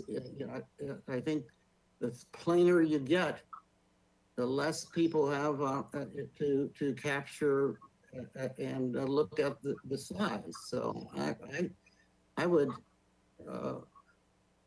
go the different direction than Mr. Olson intimated in his conversation, in his questions about different windows and so forth. I think that a lot of these towers and archways and differences in openings and so forth should be restudied, and it should be stripped down and made very simple. As I alluded in my questions, I think that an opportunity here to take the architecture of the third floor balconies and, the 6 units above on the street and bring those down and reduce the architecture heights at the street in those areas is an opportunity. I think that, as I alluded, that there should be, and I think Kevin, Mr. Chair Moore indicated that there would be an opportunity to reduce the mass height and position of the street of the stair tower. And then as we struggled with the last concept, and as we're getting a fresher canvas on this, I think that even though simple, I think there's an opportunity to distinguish and make different the architecture between building, let's see, what do you term them? The natural, well, looking at this elevation, the building breaks itself. There you go, thank you.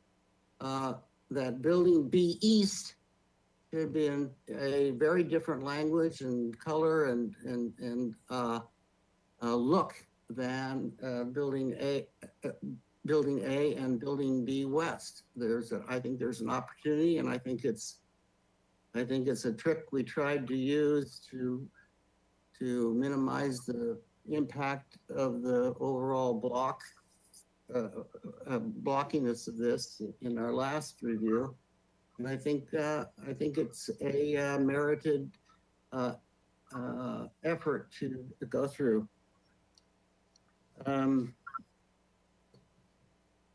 I think that's about it. Thank you. Okay, thank you. Who would like to go next? I should ask, does anyone else have comments they would like to add? Mr. Whalen. Sure, thank you, Chair Moore. Well, I'm in agreement with both of our board members, Mr. Olson and his comment about variation of the windows, and Mr. Six on an idea of a more stripped down building. I would see if I can press that one a little farther. The applicant's done a good job of changing the visual imagery to one that of closer of idea of Santa Barbara, but it does seem to me to be an assortment of pieces. The arch the main entry arch doesn't really seem to have anything to do with the other two buildings that it's connected and just looks tacked on. The piece of the building, was it building B on the left here, has some ideas of symmetry and tries to break them. And it really just looks like a half-hearted attempt to be different. The building on the right, again, kind of just an assortment of different expressions that are thrown at it. Given that we can't really do anything about the size, bulk, and scale that has been gone over, and I don't agree with it. For example, it looks like a 5-story building is apparent on the Ortega side. I would encourage the designers to try to come up with a unified whole, or even, as Mr. Six says, 2 distinct buildings. But I would encourage them to think of it as one building. And I can point to an example, the Escorial, El Escorial, not the one on Upper State, but the King Philip II's palace outside of Madrid, or even the Dakota apartment building in New York City. While stylistically, I'm not talking about that, but it does read as a whole unified building that is carefully thought out. Finally, I think you have a real problem with that bicycle storage unit, 3 feet is just not wide enough to maneuver bikes in and out. I would encourage you to think about a second door and widening them up to at least 3.6, if not 4 feet. And then finally, I think the elevation that has been most overlooked is that on the, would it be the one that's overlooking the school? It's going to have a very large presence and transmit a lot of ideas and information to all those who see it from the school. And I think that elevation is very weak and poorly thought out. For example, the pillars that support the pillars that support the parking don't align with the windows in every case above them. Maybe I can make my case stronger here by looking for a unified whole to the building, expressing the structure all the way up, giving it an identity that reads of itself. And again, to repeat myself, I think this elevation deserves a lot more work, as it will be one of the more familiar, etched in the memory of many, many students who see it. Thanks for the opportunity to comment, Chair. Thank you. Anybody else?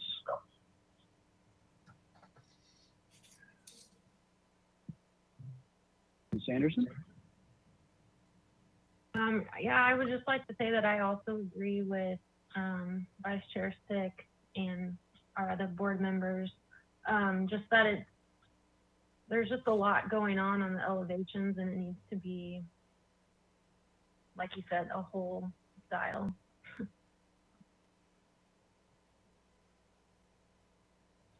Okay, thank you. Anything else? Okay, well, my own comments would be, if we could flip to A5, please.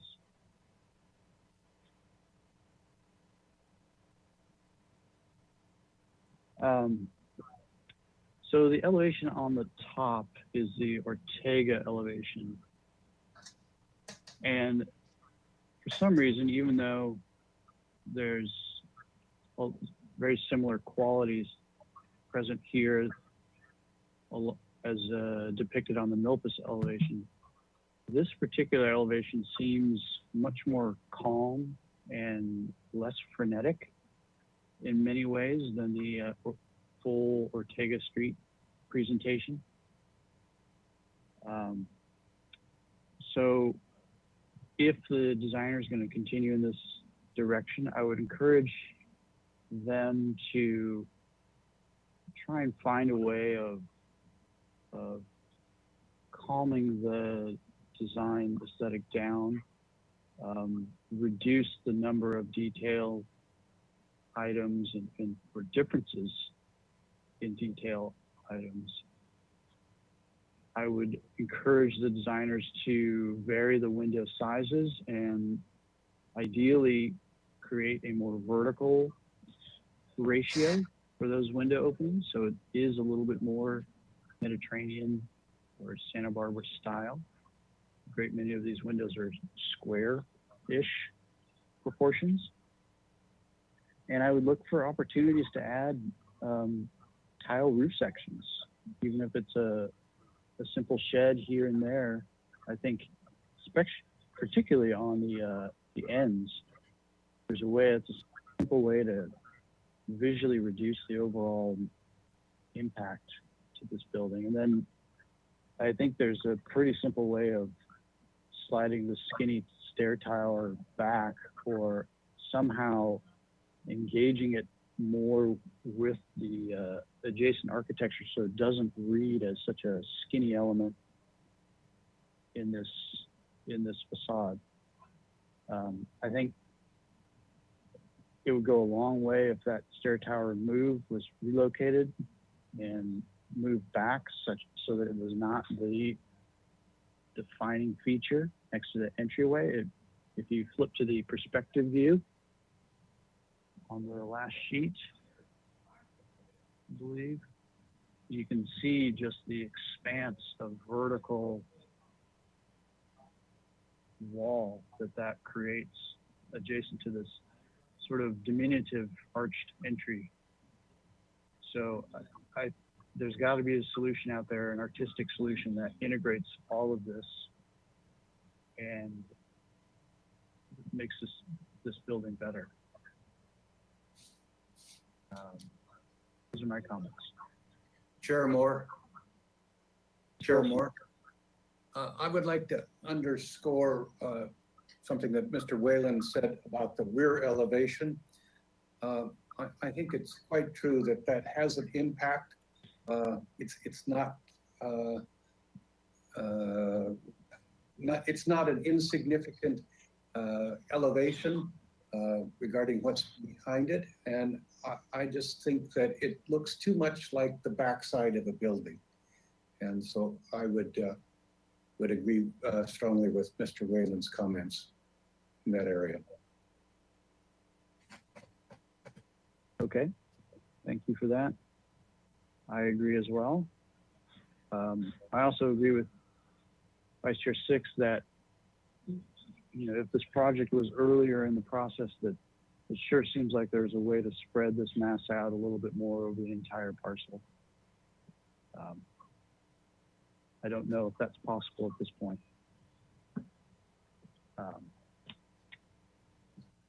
All right, so if we don't have any further comments, we can try and craft a motion. So here for concept review.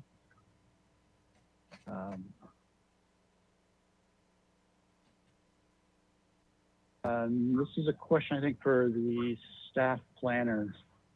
Is this project the next step? Sorry about the noise. Is the next step for this project ideally moving to Planning Commission for modification reviews? Chair Moore, the next step would be for the Planning Commission to review the development agreement. So we're still reviewing it as staff. We bring it to Planning Commission and then Council, and then Planning Commission again for the height. So before it goes to Planning Commission for the height and setback mod, we would like comments from the ABR to bring forward to them. So if you're ready to do that today, that would be great. If not, continue it and come back another time to ABR before they move forward with the next steps. Okay. Somebody want to take a crack at a motion?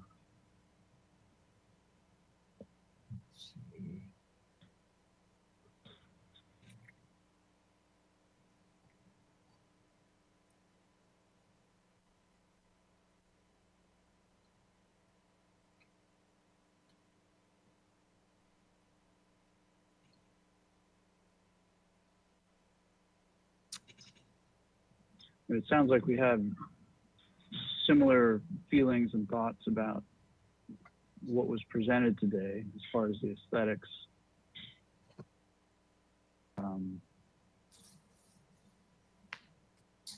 Shall we try to list those and then create a motion out of that, or does somebody want to just dive in? Well, okay, Mr. Chair, I'll make a motion that this be continued back to the full board,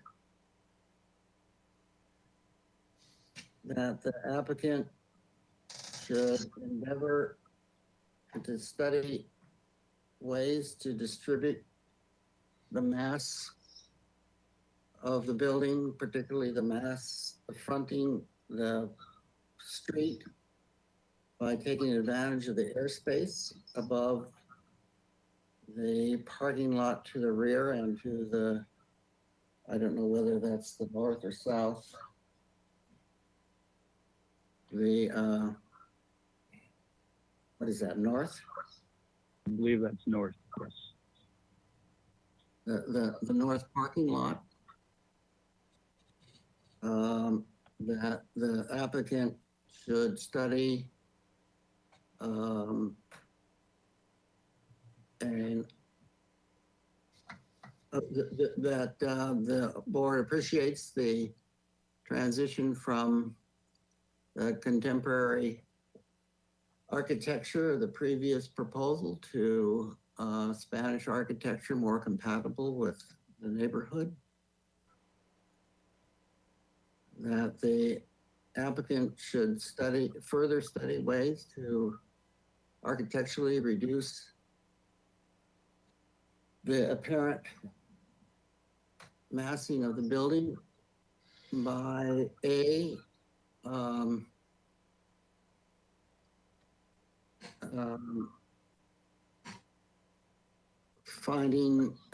introducing more shed roofs at lower plate heights in some of the units below the open deck on Milpas Street by restudying the location and the height of the stair tower adjacent to the Milpas entry. The applicant should study reducing the mass along Milpas by considering uncovered balconies on those third floor units that are presently having covered balconies.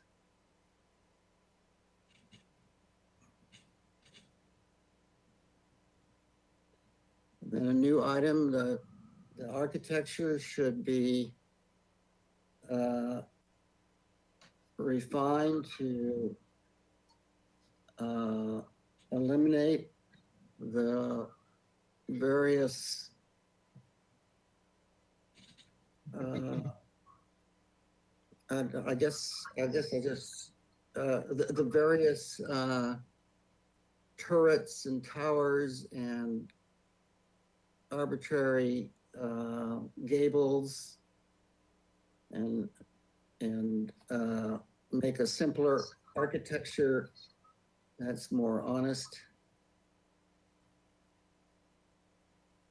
The board appreciates the treatment of the windows and balconies and raised planters outside the balconies along Milpas to alleviate the to help the pedestrian experience. The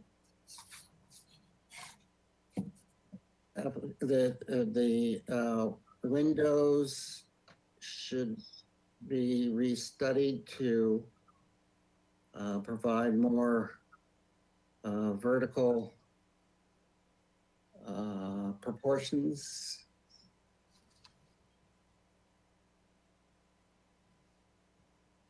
That the board recognizes the Ortega elevation as approaching the idea of a simpler, more homogeneous architecture, and the applicant should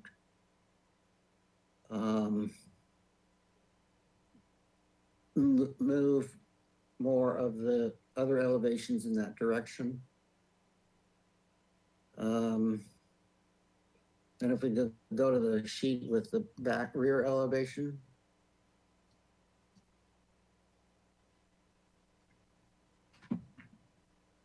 That just for the new, I deviate here, just for the new members, the locations of these columns as opposed to the units above was struggled with significantly, but those columns are set by the layout of the parking spaces below, and there's no give or take on either. So what's, you know, when they line up, that's good. When they don't, they don't. But anyway, back to the rear elevation should be studied to find devices to unify the disjunction between the column supports on first floor and the units and the rhythm above. And I think third, or lastly, the applicant should study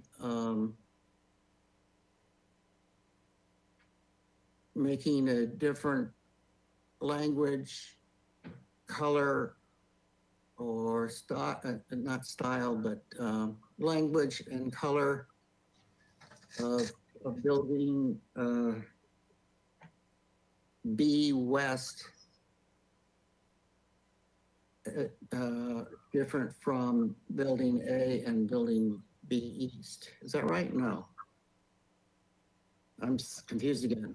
Building B, that the applicant should study making a language or color or other material difference between building B East as opposed to building A and building B West, to begin to give the impression that they're two different structures. And lastly, and more importantly, I think that that the board will delay comments on the exceptions to height until evidence that the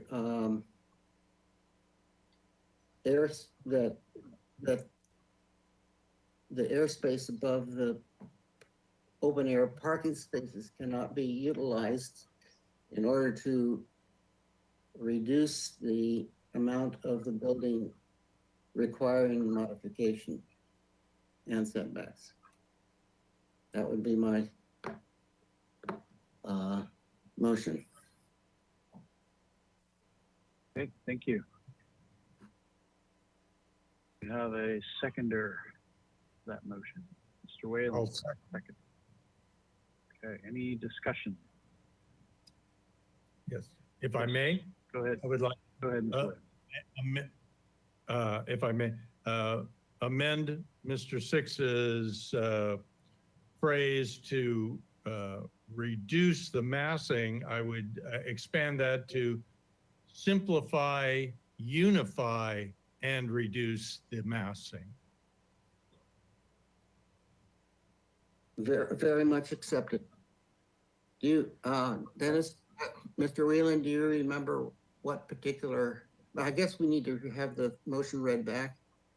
That was very early on, Six. It was one of your first phrases. And maybe you could jump in when it's being read to see where that your inclusion should be incorporated. Yeah, I can read it back and then please stop me when you want the phrase added in. Is there any other discussion before we read that? Before we read it back? Anyone else? Mr. Olson, looks like you're. Yes. Mr. Six's suggestion or in his motion is that the applicant consider a different layout for the parking area in the back, which would, seems to me would significantly change the need for the mentioning of the columns underneath those openings. So those two issues seem to be in conflict to me. Good. I understand, Board Member Olson, I understand that there are, and through my experience with this project, there are very limited opportunities to manipulate the parking to any great degree. And my idea of airspace is to find very minimal changes, as I think would be in concert with the intention of this agreement that's going forward. Very minimal changes, to send columns or whatever down close to the way that it's laid out right now. So, but yeah, I think that my comment on the alignment of the columns was outside of my formal motion, and I did say find ways to harmonize that back elevation. Okay. Does that answer your concern? It's probably it's as good an answer as I'm gonna get. Okay. Okay, why don't we read the motion back, please? All right, so the motion is to continue indefinitely back to the full board with the following comments. Number one, the applicant shall study ways to distribute the mass of the building, particularly the street frontage, by taking advantage of the air spaces by the north parking lot. Number two, the board appreciates the transition from contemporary architecture to Spanish style architecture. Sorry, let's go back to point number one. Point number Yes. one, the north and the north and west. No, East, the south and west, no? west, you're right. North and west. Rear and west. So Parking lot. north and west, or No, rear? no, Go to it's the the site south. plan, please.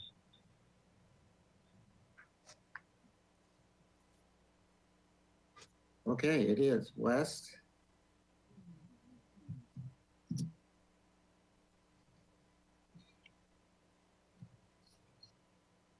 Yeah, so it's the south and west. Okay, so I have number one, the applicant shall study ways to distribute the mass of the building, particularly the street frontage, by taking advantage of the air spaces by the south and west parking lot. Yes. All right. Number two, the board appreciates the transition from contemporary architecture to Spanish style architecture more compatible with the neighborhood. Number three, the applicant shall further study ways to architecturally reduce the apparent massing of the building by introducing more roof at lower plate heights at some of the units below the open decks on Milpas Street, and B, restudying the location and height of the stair tower adjacent to the Milpas Street entry. Please stop there, Ms. Ternskaya. This may be the appropriate place to change that wording at the beginning of the phrase to reduce, simplify, and unify the massing.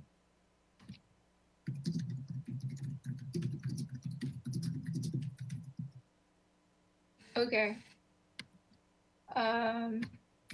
So I have the applicant shall further study ways to architecturally reduce, simplify, and unify the massing of the building by A, introducing more roofs at lower plate heights at some of the units below the open decks on Milpas Street, and B, restudying the location and height of the stair tower adjacent to the Milpas Street entry. That acceptable, Mr. Six? Yes. Very good. All right, so number 4, study reducing the mass along Milpas Street by considering uncovered balconies on the 3rd floor units that are currently proposed with covered balconies. Mary, that should be another section of the one above. All right, I'll go ahead and add that back to the previous point. So then number 4, the architecture shall be refined to eliminate the various turrets, towers, and arbitrary gables and provide a simpler and more honest architecture. Yes. All right. Number 5, the board appreciates the placement of the windows and balconies and raised planters outside the balconies along Milpas Street to enhance the pedestrian experience. Number 6, the windows shall be restudied to provide more vertical proportions. Number 7, the board recognizes that the Ortega elevation is approaching the idea of a simpler, more homogeneous architecture, and the applicant shall move more of the other elevations in the same direction. Number 8, the board recognizes that the locations of the columns are set by the layout of the parking spaces below. Number 9, the rear elevation should be restudied. Mary, Yes, let's eliminate that. okay. All right, I'll take that out. So then number 8 is the rear elevation should be studied to find devices to unify the disjunction between the column supports on the 1st floor and the rhythm of the units above. Right. Number 9, the applicant shall study making a different language, color, or other material difference for building B on the east elevation in order to differentiate it from building A and building B west. Give opinions that they're different. No, sorry, it's not just the east elevation, it's building B east. Okay. So the applicant shall study making a different language and color or other material difference for building B east in order to differentiate it from building A and building B west. Correct. Number 10, the board will delay any comments on the exceptions to height until evidence that the airspace above the open air parking spaces cannot be utilized in order to reduce the amount of building requiring modifications and setbacks. Thank you very much. Very good job. Do we need, Whether more- it's a good motion, I don't know whether it's a good motion, but it's a good reflection of it. do we need language on the modifications?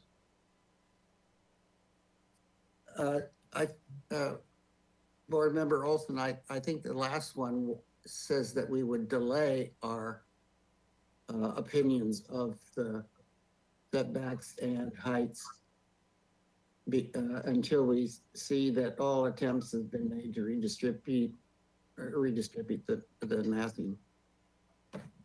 Thank you. I missed that. Okay, if that is it for discussion, anything else? No? Okay, then let's take our vote, please. All right, so we have Chair Moore, Yes. Vice Chair Six, Yes. Board Member Anderson, Yes. Board Member Black, Yes. Board Member Olson, Yes. and Board Member Whalen. Yes. All right, the motion carries. Thank you. Okay, thank you. And it looks like item number 3 is slated to begin at 6:15. We're running ahead of schedule yet again. Good for us. So we can adjourn until 6 o'clock. Thank you, Chair Moore. That's correct. The applicants will be ready at 6 p.m. Great, thank you.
can reopen the Architectural Board of Review meeting for February 8th.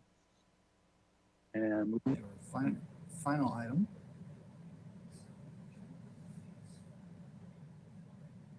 If you could see that slide, please. Item number 3, which is 1911 De La Vina Street, which is a proposal for a mixed-use remodel. This project entails remodeling multiple facades of an existing 5,535 square foot, one-story non-residential structure. Also proposes internal reconfiguration of the structure from office and laundromat space to an art studio and laundromat. Project proposes site improvements and a parking lot and vehicular circulation improvements.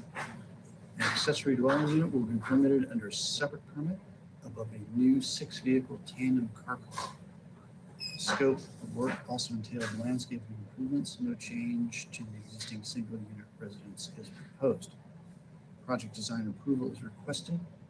This project requires compliance with the project compatibility analysis, the urban design guidelines, outdoor lighting design guidelines, and was last reviewed on September 8th of last year.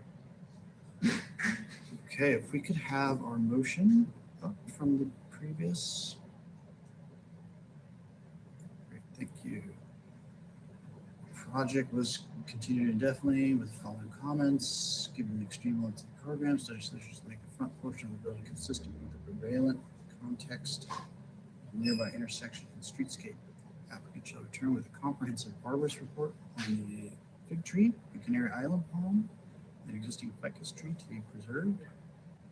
Applicant shall consult with an arborist regarding adding a street tree on De La Vina Street. Okay. We can have our applicants on. And please note the 15-minute timer for your presentation. You can introduce yourself. And, oh, go ahead. Thank you, Chair Moore and board members. I just wanted to give a small staff introduction to this project before the applicant do their presentation. This project is at 1911 De La Vina. It's gone through the land development team process. It was deemed complete on January 28th. What that means due to our Permit Streamlining Act requirements, there needs to be an appealable action on this item within 60 days of that. 60 days of that is March 30th. The applicant has requested project design approval at today's hearing. If the board does not find that the plans before you are ready for project design approval, we do need to continue it to a date specific meeting before March 30th. I just wanted to let the board members know about that while you're reviewing the project. Okay. Does anyone have any questions about that before we jump in? No? Okay. All right, go ahead. Okay, can you hear me? Good.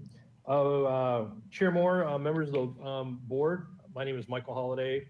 We are the architects for this project with the DMHA team. Also, Courtney Miller is here and Cameron Hunt from CJM Landscape Architects. So we're excited to be back. It's only taken us 5 months since we last saw you. You may remember this project, but we've completely retooled it and hopefully responded to the comments that were presented by the board about that time, which were primarily the concern about the TimberTech material, the continuity with the neighborhood, the compatibility with sort of the Spanish colonial revival flavor of the buildings, and to make the front of the building more consistent with the streetscape. So hopefully what we're going to show you today does exactly that. And as I mentioned, time is of essence with this project, and we really are hopeful we can get project design approval this evening. So I'll try to make this brief and leave time for answer any kind of detailed questions during the Q&A session. This is just a cover sheet. Essentially, it's the exact same project that you saw before, but completely reskinned architecturally. We can go to the next sheet. We can kind of keep going. This shows more of the detail regarding the bicycle storage. If you remember the context, these are some good images. Kind of shows what we're dealing with right there. And we had looked at kind of reskinning the face of the building, and there was a sort of Spanish colonial revival, if you will, architectural character there, and that's what that was asked. The board asked that we carry forward, as well as some comments from Sheila Lodge and some other people. Next slide, please. We can come back and look at these, but it's kind of a mixed bag of architecture in the area. But clearly out there on De La Vina, there was a consistent Mediterranean, traditional Mediterranean theme. So we decided to sort of really embrace that. And that's what we're going to show you tonight. Next slide. Part of the reason we've spent 5 months going round and round has been to kind of resolve some of the parking issues. It's completely non-compliant. So we have an existing non-conforming parking situation that we couldn't reduce, and we still had to get some of the uses in the new building. So that's really what we spent most of our time doing, working with the city. This is a survey of the site, shows De La Vina on the right-hand side, and you can zoom in on that just if you want to get a sense for what's there. And Sheridan is this little alleyway on the backhand side. You've got that angled parking, which is non-compliant. And then there's that little existing residence there that's being retained. So, and then we do not own that corner lot on the upper right-hand corner. That's another property. So we've really kind of got this shoehorn situation that our client's really trying his best to, you know, renovate. And we're excited actually about the proposal we're going to show you tonight. We think it's going to completely reposition this property and kind of repurpose it. Next slide, please. This just shows the structures and the kind of existing condition on the site. That actually was the existing non-conforming parking that was previously approved a few decades ago. So that's how we've been able to resolve the parking, was to go back on what was the last approved parking layout on the site, because we're not able to lose any parking spaces. So this was a bit of a historical endeavor to try to determine what was originally approved on this site. Let's look at the next slide, please. Here's what we're proposing, and this kind of shows it a little bit better. So this is very, very similar to what we showed you before. As I mentioned, the building in the upper right-hand corner is not part of our project.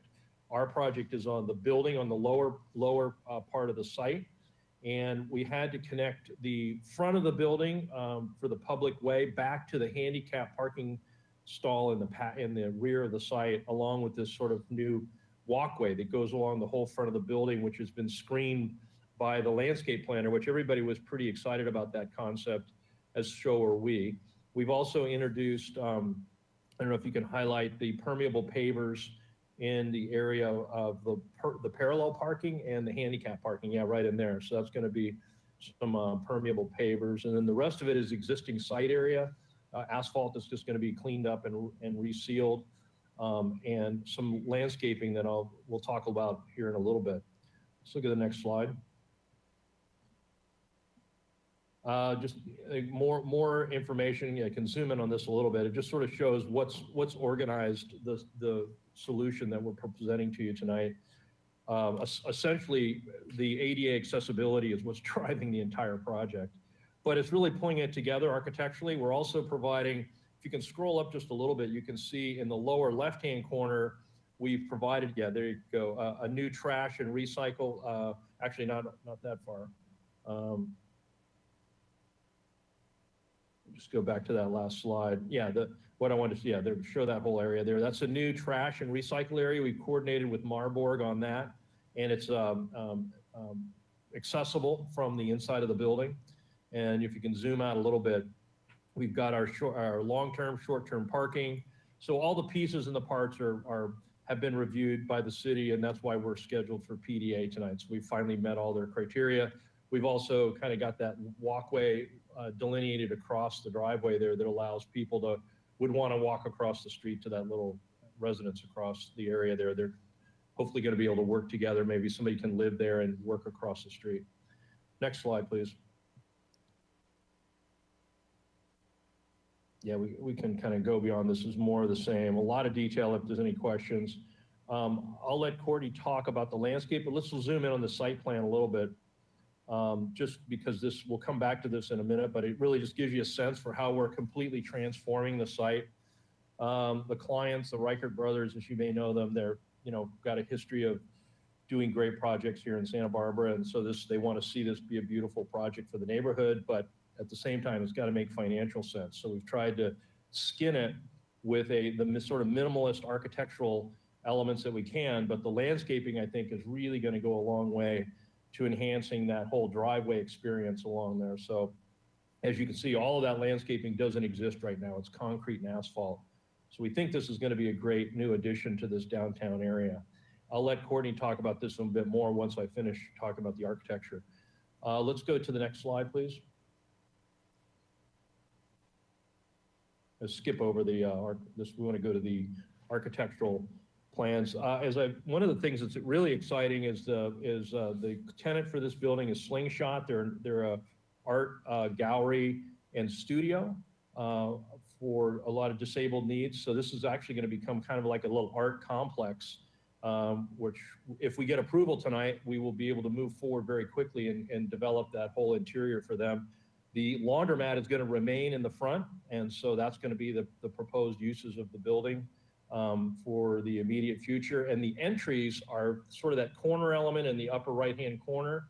If you can kind of motion, that's that little tower element on the front.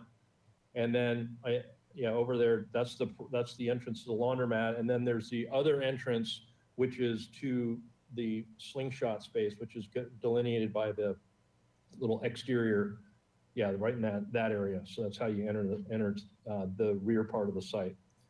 Next slide. This is what we're starting with, and it's pretty nondescript, very low budget. It's in desperate need of some renovation, but there's not much going on at all with the architecture. Next slide, please. This is what we're proposing, and we got a kind of this is in black and white. We do have a color scheme, which is actually going to look a lot better. Same solution that we brought before you before, but it's been sort of retooled to be much more consistent with the traditional Spanish colonial Mediterranean feel of the area. Let's look at the next slide, zoom color. One beyond that. There we go. We can zoom in just to show people the upper elevation. I kind of like to walk you through the pieces of the project. So it's kind of a little bit in shade, but essentially it's a smooth plaster wall with if you can zoom in on that upper elevation a little bit, you can get a sense for what the images look like. And then we'll probably end up with some of just to give you a sense for how we're putting some mechanical equipment up on the top. So we've got to screen all of that. We've tried to minimally size those, but they are what they are. We can't make them any smaller. The little board formed concrete planter basically provides the ability to landscape, and then these little steel kind of trellis elements kind of allow the vines to grow up and shield that west elevation. You can go down, zoom out a little bit. The back of the building, we're not really doing anything to that except for painting it and cleaning it up. The image number 2 there is the front elevation of the building. Just kind of went with the minimalist, clean structure. We do have a couple kind of nice details that we want to be able to show you with this rusted steel channel that's going to be in the opening. So it's got a little bit of a contemporary flair because it's an art gallery studio, but it's essentially just very clean plaster forms and walls and a lot of generous landscaping. Let's go to the next slide. These are some of the images. Yeah, there we go. Let's look at this, and then I want to make sure to, you can get a sense for what if you can zoom in even a little bit more, you can get a sense for what, how nice this is going to look. There you go. Just clean, simple plaster forms and walls. We basically we're keeping the same shape to cover up that existing roof. So the structure behind that is what's determining the height of that, but it's kind of a nice proportion. Which is in scale with the other buildings. And then these little openings are going to be surrounded by a 3/8 inch steel panel that's just it'll be able to rust out and just look, there's a little bit of crispness, a little contemporary nature to it, which ties in with the art, the light fixture, which are all that sort of rusted color. You can look at a couple of the other images.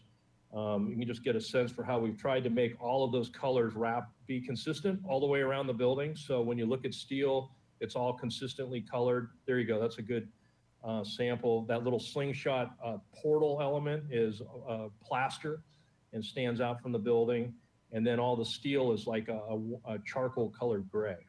So with the, we can come back and look at these. Love to talk more about them if the board's got any questions or comments. If we can go back to the landscape plan, that's the L1. I'm going to let Courtney talk about the landscaping and the hardscaping and keep us on time here. Thanks, Michael. I'm actually going to hand it over to Cameron Hunt. He's a project manager with our office. He can walk you through the plans. Good evening, board members. I'm going to move rather quickly since we're less than 3 minutes here. So I'd just like to quickly address a couple of comments from our last round at ABR that had to do with the landscape. So comment number 2 was applicant shall return with a comprehensive arborist report, which we have done, and that's attached in this drawing set.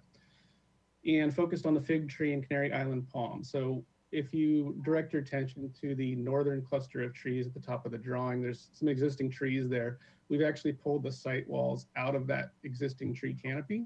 So the site walls to the northwest of all of those trees have been pulled back, so we don't have footings any longer showing in that existing tree canopy. We've also lifted or changed the material of the paving in that area to a raised wood deck instead of at-grade paving to limit the disturbance to those existing tree roots as well. The Canary Island palm to the lower left corner of the screen as an existing palm in the driveway, in the alley. And that wall footing, the arborist has suggested that we use piers for the footing of that wall in that area rather than a continuous footing. So we're proceeding with that strategy as well to mitigate the impacts to that existing tree as well. Comment number 3 was that the applicant shall consult an arborist regarding adding a street tree on De La Vina. We did have that discussion with the arborist. However, this project is really limited to improvements on private parcel only, and nothing is proposed for the public right-of-way improvements. In addition to that, I think the changes that we're showing here, we've added some buffer plantings at De La Vina by adding those freestanding planters that are all along the sidewalk there at the lower right-hand corner of the site. And we've also refined the plant palette and added some shade trees to help shade the parking lot, which are those large 36-inch box trees that you see there. And we've also brought our materials palette as well, which indicate what hardscape materials and finishes we're proposing for the project. So feel free to ask us any questions if you have like any feedback on any of those as well. So I think. Yeah, with the time remaining, I'd like to go to our last sheet, which is the color and materials board, just to kind of walk the board through that beyond the landscape. Here we go. This is the proposed color material board. So as I mentioned, all the steel is a rusted kind of modern masters metal effects. The corrugated metal is the core 10 around the mechanical screen on the roof. All the glazing is a Selexia glazing with a clear satin finish aluminum. The integral color board form concrete is what sort of grounds all of the planters all the way around. And then these are the colors which we subject as sort of a real muted pattern, as well as that kind of the black coating, which is almost a dark charcoal color for all the steel. The little tile color is a sort of a glossy atmosphere blue. It's like a glass oasis tile, which is just a little accent on the front. And the antique bronze fixtures match the rust color on everything else. So I know we're out of time, but that covers our proposed project. We're available for questions. Okay, thank you. With that, we will open public comment. Is anybody in the public that would like to address the board regarding this project? You can follow the instructions and raise your hand. Do we have anybody? Thank you, Chair Moore and members of the board. I do see some members of the public that have raised their hands that would like to speak on this item. Can I have the applicant team please lower their cameras? And that way the members of the public can speak.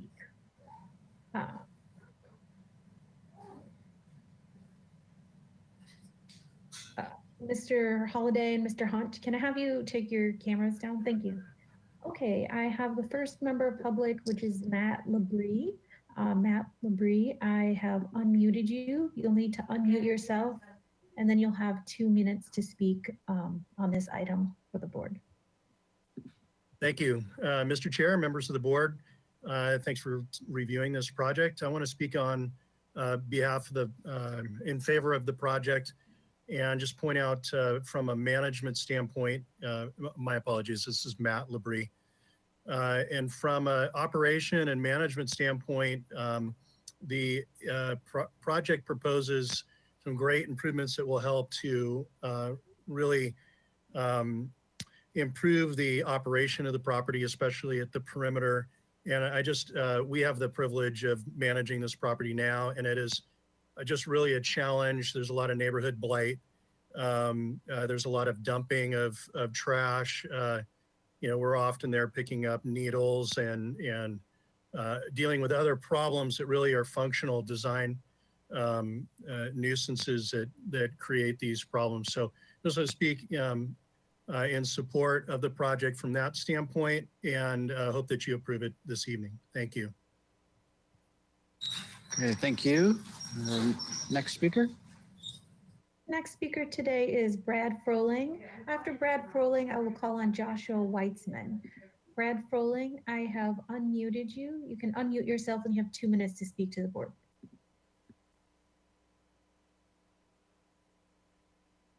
Hopefully you can hear me.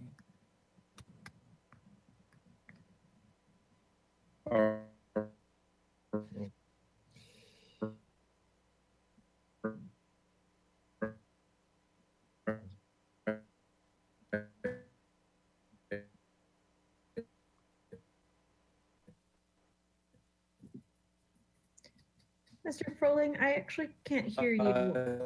Thank you for your time tonight. Brad Froling. I'm a commercial real estate broker. I'm sorry, Mr. Froling, but you're coming in very garbled and delayed. So hopefully we can come back to you. Mr. Froling, I'm going to mute you, and then perhaps you can try calling back in. I'm going to mute you. We'll give you an opportunity to speak after Joshua Weitzman. Joshua Weitzman, I've unmuted you. You'll need to unmute yourself and you'll have up to 2 minutes to speak to the board. Hello, board. I'm Joshua Weitzman. I'm the executive director of Alpha Resource Center, and we run Slingshot, the art studio that is going to be housed in the back half of the building. I just wanted to share with you a little bit about our excitement and some of the use of the building and why we support this project. We've got 38 artists in our program. All of them have developmental disabilities, and Slingshot is about helping them grow their art skills and really advancing their careers as they sell art. It's just a great source of meaning and purpose for them. Right now, we're in an aging building over on Canyon Perdido. It's not meeting our needs. And after about 2 years of searching, we got connected with Bruce Reichert's, this property at 1911 De La Vina.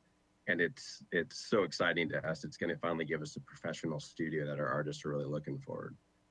Bruce's vision and willingness to invest in this has gone above and beyond. We're excited that the exterior renovations are going to create such a professional and modern appearance for our artists. It's going to give them a real sense of belonging and really matches the quality of the artwork that they're putting out. The ADA improvements are key as our population really needs that. Our current location just isn't anywhere near as accessible as this is going to be. The interior, which you've seen a little bit about, is really another exciting part for us. We've got ceramics and digital art and textile art, paintings, drawings. Each of them gets their own unique space done properly this time.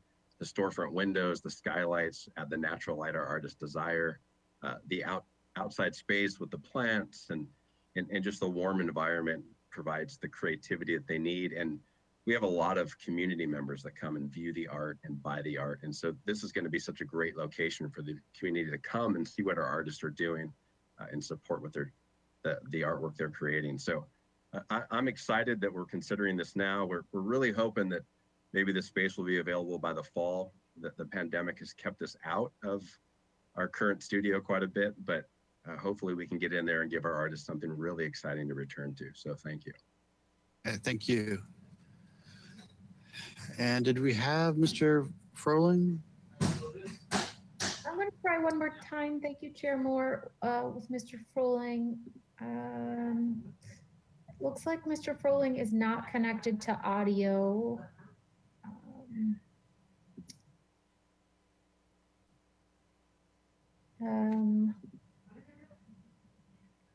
Mr. Froling, if you can hear, can you? Yeah, you're not connected at all to audio, so there's not really much that I can do here. Is there anybody else that'd like to speak on this item?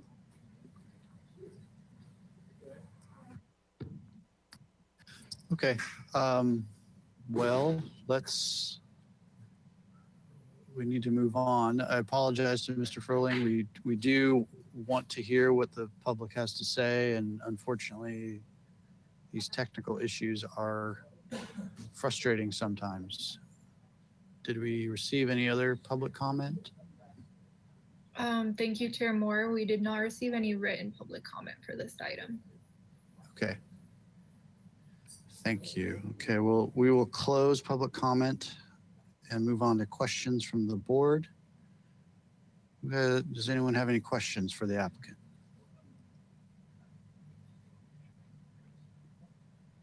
Okay, Vice Chair Six, go ahead. As a question to the applicant, where I notice on your materials board, you have the poured in place concrete, I think, if I understand right, and both and core 10 and anodized aluminum, corrugated aluminum. Can you explain briefly where those are?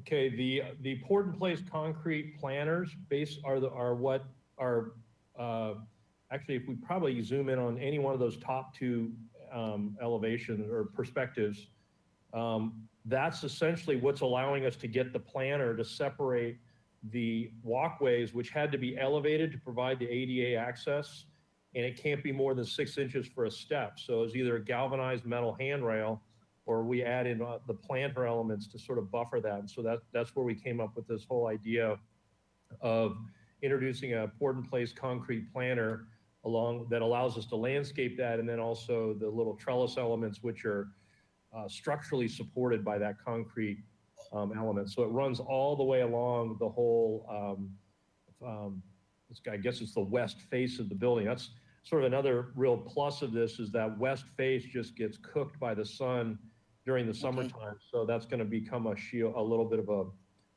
screen for the building on the west side.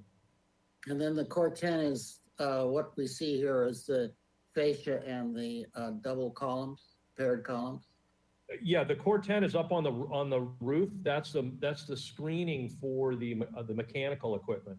We're just trying to, if you can, you're probably not going to, there you go. The elevations will show it.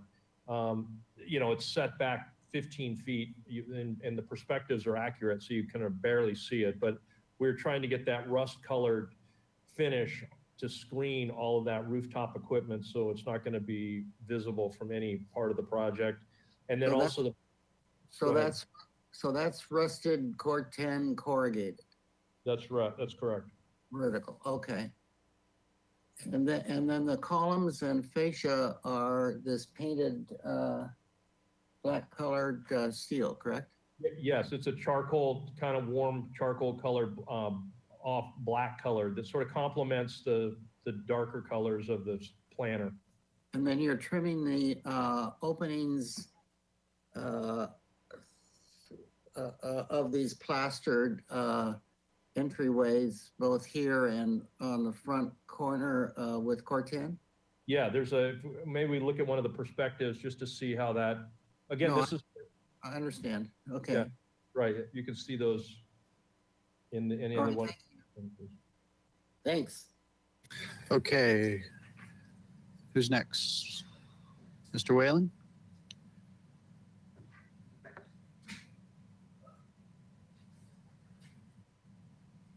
I believe you're still muted. You're muted.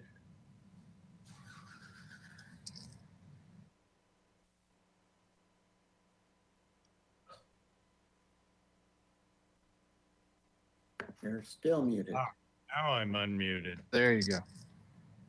There you go. Could you go to the front perspective? I believe it's on sheet 802 down in the lower right. Yes. Michael, could you tell us what those notches are in the facades? There are 3 of them.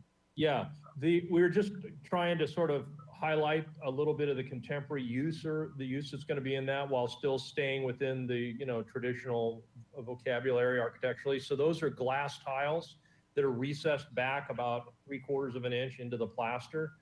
And again, it was just sort of a subtle little refinement. They're centered over the openings, and it just kind of we thought it added something to the sort of look and finish of the building, and then also the light fixture, which you can see on the right, sort of complements that whole composition with the steel opening. So those are I think it's an azure blue glass tile recessed into the plaster. Thank you. And let's see. So to pick up on Mr. Six's comments, the planter in the front that we see on the left is not cast in place concrete, but Cor-Ten. Is that correct? That is correct. Yeah, that's different because it was, yes. And then could you describe how the top of both this element and the other archway are finished? It looks like there's no cap, there's no drip line, so how is the top of the wall finished? Yeah, the top of the wall is just going to be a very clean sloping back on the backside plaster element. So, from a waterproofing perspective, it'll be bituthane under the plaster. Then the plaster will come up and go over the top with sort of a clean edge, and then just sloping back. Again, reflecting a little bit of the contemporary feel that the user of the building wants. And that's who an art gallery and an art studio, we're trying to give it a little bit of a, sophisticated feel doesn't deserve the traditional kind of coping solution. And then my last question, I noticed that crash bollards have entered the composition. Could you talk about those at all? Yeah, those are actually going to be painted out the same color, that dark charcoal color. They're 6-inch round poured in place concrete bollards. We just didn't want to get that nice clean building there and then have somebody run into the corner of it. So those are kind of positioned. We can look at them and plan. We've got 2 on the corner right there, and then 1 right before you kind of hit back into the, where that other planter is located. All right, those are my questions. Thank you, Chair Moore. Okay, Mr. Olson? Yeah, there you go. Yep. Mr. Olson, I believe you're muted still.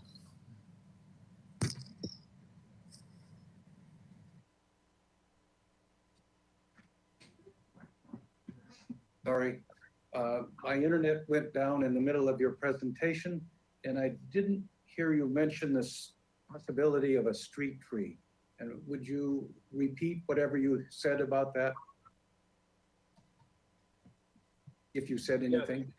Yeah, maybe Cameron, you can talk about that. It's off our property, and we don't have the ability didn't want to modify more of that street area there. Plus, there's nothing in that area that would kind of warrant it. So you can see the significant amount of landscaping that we're adding to the back of the site, and the planters, which last time we presented, we didn't even have that as well defined. So if you want to comment further, Courtney or Cameron, we just didn't have the budget to do that and didn't feel the need.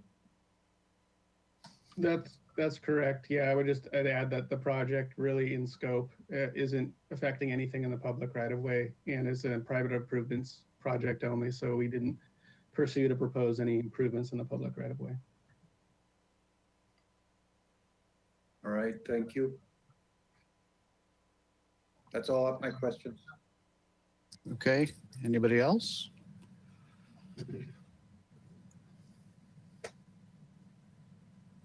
Mr. Chair, Go ahead.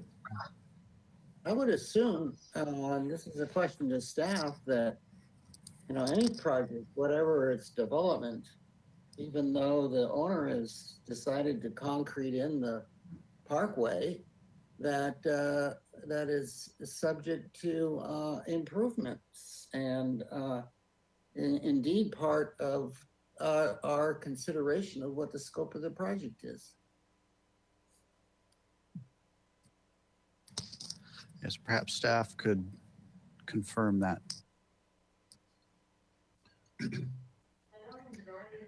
Thank you, Chair Moore and board members. Actually, I'm going to have to defer to my supervisor Irma on that one. I'm not 100% sure on that. I know that Ms. Unzueta is in the meeting. Thank you, Irma. Mr. Chair. One minute. Let's let staff answer the question. Chair Moore and board members, I apologize. Could you repeat board member 6? Was it Olson who had the question? Well, the question is, and the applicant has indicated that the parkway is not in their scope of work. And I in the understanding, no matter what improvements are on the actual property itself, that the right-of-way is subject to our discretion and improvements of a landscape. There's no reason this project would be exempted from responsibility for improving the parkway. Is that correct? Actually, I'm not really sure about the answer to this question. I apologize to the board. Typically, it's not the, well, the right of way is typically not within the purview, but I'm going to defer. I think board member Black had some information. Well, if I might, this may fall into comments, but it's not uncommon for development projects to be required to put street trees in the parkway. I mean, it goes on pretty much every project we become involved with. So, and the fact is, I mean, if this applicant is committed to landscape as they say they are, and I have no reason to doubt them because it's it's well planted and it's nicely done. But the fact of the matter is, De La Vina Street, has a street tree master plan that affects it, and the fact is too that there are not many street trees up that part of De La Vina, and I think it would behoove the applicant to make a contribution. And the notion of not wanting to do it because it's outside the property line just doesn't fly with me. So. David. Okay. All right. Does anyone else have questions?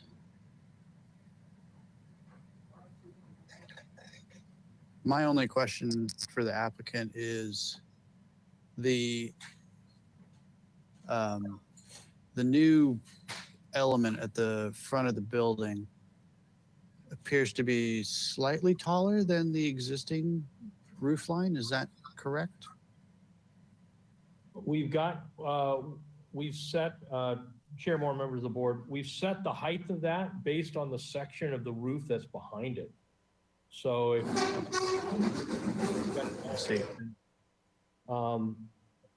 but that's essentially what's driving that height. Just because we didn't want to see the gable roof popping up above that. Granted, in perspective, you'll never see it anyway, but in elevation, that's what is driving the height of that. If it is slightly higher, we can always lower it a little bit. Yeah. On 12 and 13. Yeah, proposed exterior. Go ahead. See. Mike, so just to follow up on that, so you're essentially matching the height of the plaster box element, I guess, that's there already. It's slightly, that's correct. It's slightly taller than the tiled roof element. Yes, if you look at the elevations, you'll see. There is, an opportunity if we lowered it a little bit, maybe we should look at that front elevation. That's probably the best thing to look at.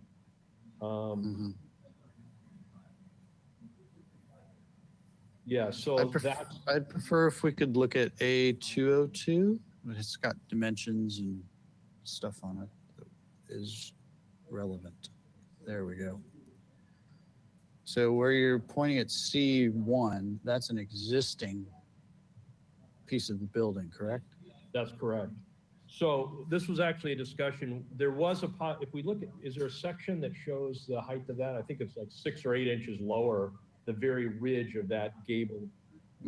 Existing. Let's look at the height of the existing. Okay, there you go. Look at, zoom in on that upper, so yeah, there you can see, it's about a foot lower.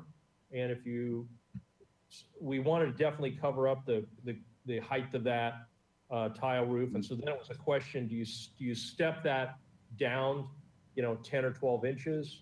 And it just seemed to make more sense to let it all be consistent. That shows the existing condition. So there is an opportunity to step that little piece down a little bit. And if we can't do that to the right or to the left because that proportion, that's existing to remain, so. Right, and how far, so your new construction, how far out from that existing plaster piece on the left? Yeah, it projects out to cover the entire roof. So structurally, we have to leave the building in place. I understand that. I just want to know how far out we're coming with that. We have to look in plan. It's a couple feet.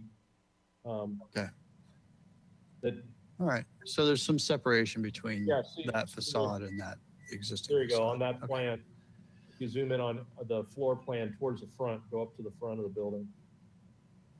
And then there's no plan to change the glazing at the laundromat. Is that right? Yeah, that's all getting, the glazing there is getting upgraded to match. The doors and the windows, so the whole front of the building is going to be completely renovated to be consistent.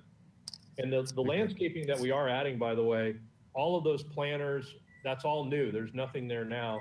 And the other issue that was brought up about the concrete in the area, if we want to look at a couple. Hold on. I'm still asking questions. Okay. So the windows are getting changed out, or the glazing is getting changed out in the laundromat, but the size of those, for instance, the head height of that window up front isn't changing. That's Is that correct. Okay. All right. Those are my questions. Mr. Six, you have a follow-up? Hate to belabor this, but by the photographs that I see from the front, that the sidewalk and the front sidewalk and the property line slope, but yet your elevations show these rigid on grade. That's right. Your Corten planter boxes, which are rigid, are you anticipating that they slope up with the sidewalk, or are you going to actually dig the grade down to level them off? It's going to mimic what's going on there so that the area behind there, it's already slightly sloped. So it's dealing with a series of, existing odd conditions. But if you you can just pan a little bit to the left in this photo, we're essentially replicating what's there with that, getting rid of the plastic white trellis. Go to the left a little bit. Those planters, there you go.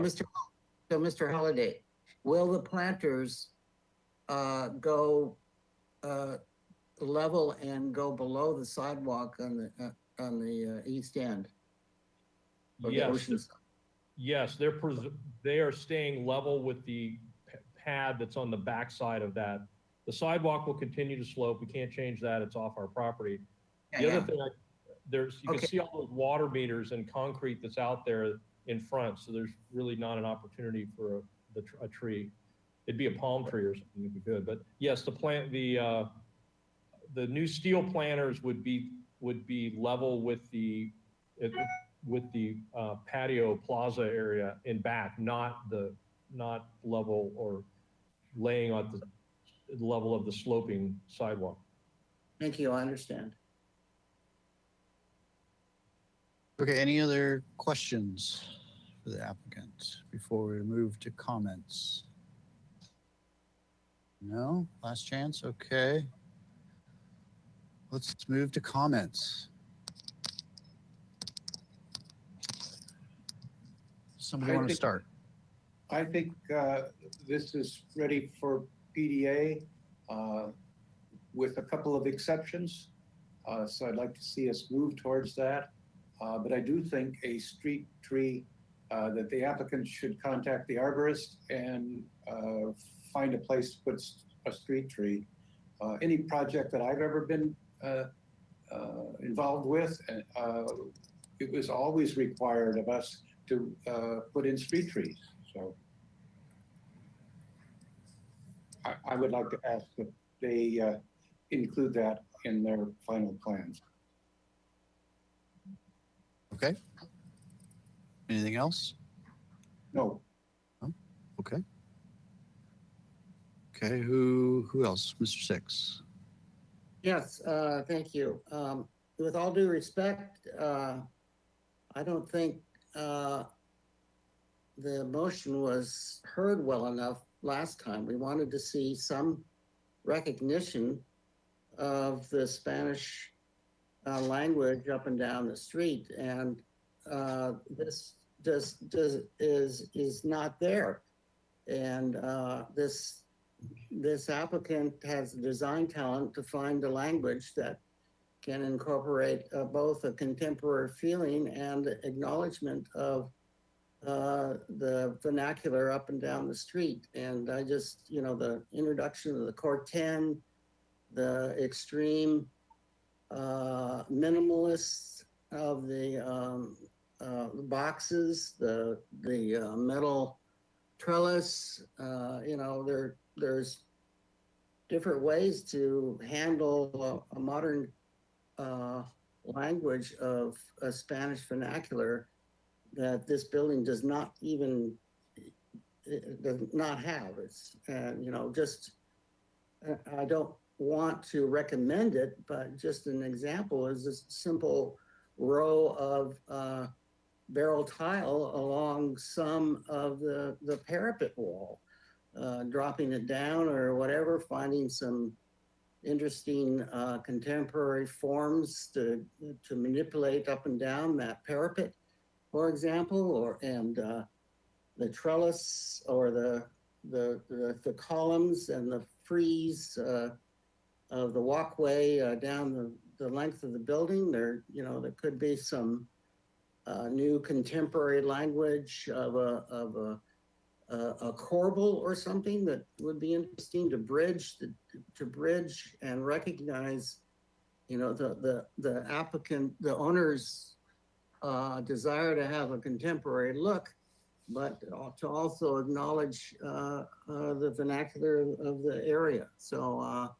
I'm disappointed, period. And the street tree, I think, is a given in my mind, at least one. Those are my comments. Okay. And next, Mr. Whalen, is that a hand I see? Yes. Sure. I would second Member Six's comments about portraying a stronger image than just the material change of wood to plaster. Specifically, the top of the wall could, like you said, manipulate the parapet, or it could have a cap. The base of the entry box, so it could have a base to it that disguised the bollards or something. I think we need a stronger image, especially if not singularly, on this entry box element. And like the others, I think approval should have we should have a conditional approval with the installation of one street tree in the public right-of-way, done, the location and type done in consultation with the city arborist. Thank you. Alrighty. Anybody else?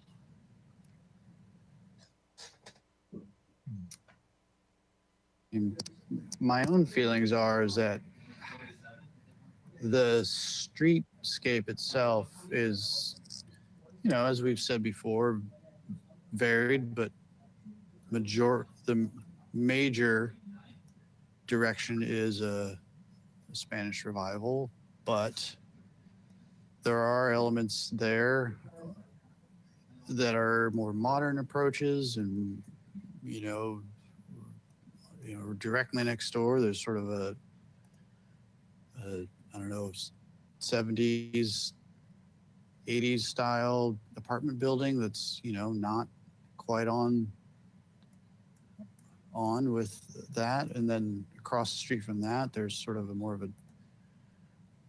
something that has more of a, I don't know, almost a Art Deco flair. So there's variety there, and I don't know that we should be, I don't know, so strict with our interpretation of what this area should be. I mean, it's not State Street. It's it's primarily a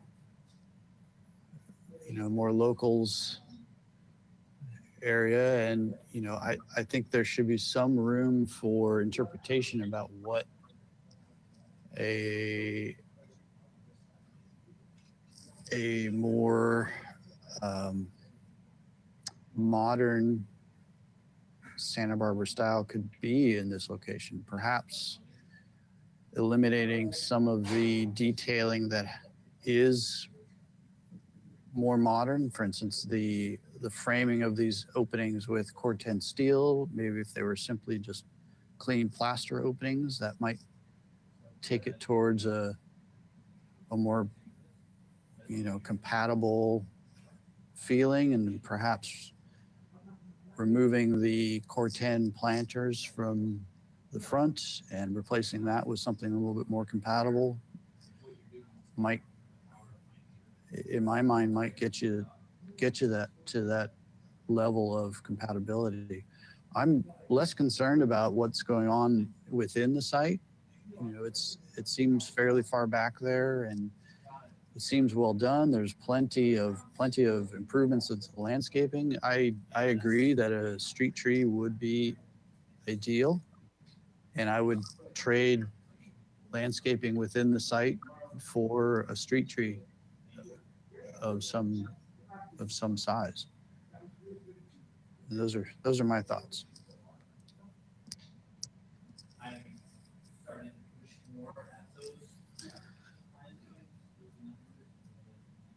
Any other? Mr. Chair? Go ahead. Mr. Chair? Yes. All in due respect and for healthy conversation, I would argue that the alternate styles in this area are poor, and the predominance or majority of this revision of the Spanish is what is the nice character of the neighborhood, and the new additions to the neighborhood should reinforce that, not diminish it. So I just wanted to put my 2 cents in here with all due respect. I understand.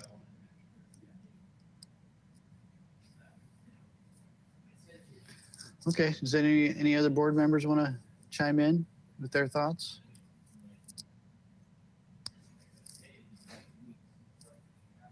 Nope. Okay, does somebody want to craft a motion?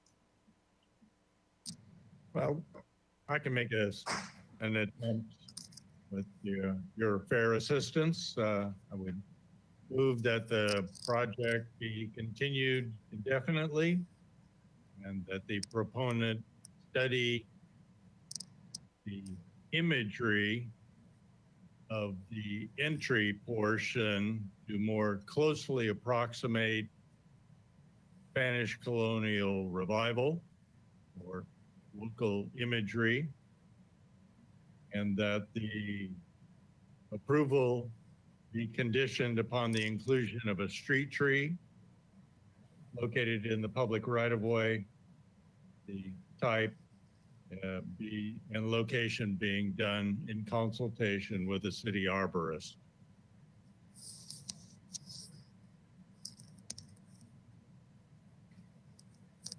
Okay. Do you have a seconder? I would second that if the maker would say something about a modern spin to the, what do you call it, the colonial? Spanish colonial revival. All right, then. You'll have to help me with this, Mr. Six, that the project be continued indefinitely and the proponent study continued development of the entry element to approximate materials and methods commonly associated with the Spanish colonial revival, with perhaps a modern take on those elements. I think that's Did I good. get? Yeah, I'll second that. Thank you. Okay, and I believe we need to be specific about a date for the continuation. I don't know if staff can give us that information at this point, or if that can just be noted as the next available. Thank you, Chair Moore and board members. That is correct. Since this project has gone through the land development team process and met all the criteria of being complete at that point, it needs to be scheduled before March 30th. There is availability on the February 22nd full board meeting. Staff does need the plans 1 week prior to the meeting, just to get everything uploaded and make sure that the responses have been adequately addressed. So the next meetings are February 22nd, March 8th, and March 22nd. So Ms. McGuire, in terms of a motion, could we say something to the effect of the project should return to a meeting before March 30th? Would that be adequate? That would be adequate. Just want to make sure that the applicant also is aware that there needs to be an appealable action before March 30th. It is possible that they can give us an extension. So it's actually our timeline, and they're the ones who would be gracious to give an extension beyond March 30th. I don't know that the applicants would like to do that, though. No. Okay, shall we read the motion back at this point?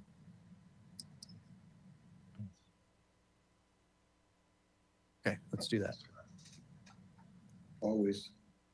All right, so the motion is to continue indefinitely to a meeting before March 30th, 2021 with the following comments. Number one, study the continued development of the entry element to approximate materials and methods commonly associated with the Spanish colonial revival and with perhaps a modern take on those elements. And number two, the approval shall be conditioned upon the inclusion of a street tree in the public right-of-way. The type and location of the tree shall be consulted with the city arborist. I'd like to amend my motion there, one word.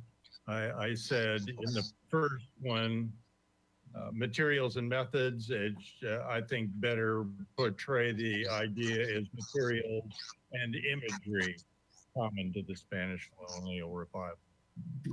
Okay, I can change that. And That's acceptable. maker of the motion, I would second that the word perhaps was dropped when you mentioned perhaps with a reference to the modern. Yes, please drop additional use of perhaps. Okay, Yes. yeah, I can take it out. Thank you. Okay, before we move on to vote, I want to make sure that we're giving the applicant, very clear directions, because this is, it's still a little vague exactly what we're asking them for. Can we be more specific? Well, could I have something I'd like to say that is in reference to that. Okay. I intend to not vote against this motion for a couple of reasons. First of all, we've said that we think that the rear part of this project, what the architect has done, is acceptable to us. It's certainly not Spanish colonial.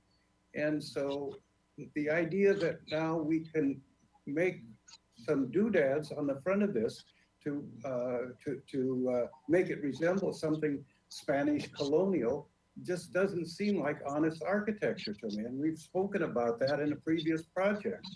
So I think that this neighborhood, it's been mentioned that it is predominantly Spanish colonial. I think it's very hard to find what's predominant about this neighborhood. I don't think you can say that.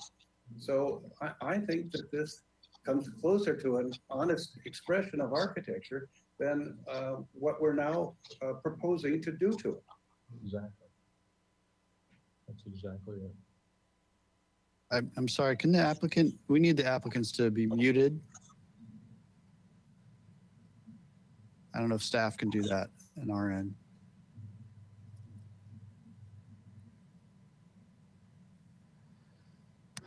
Okay, Mr. Olson, I can sympathize with your comment. Mr. Whalen, go ahead.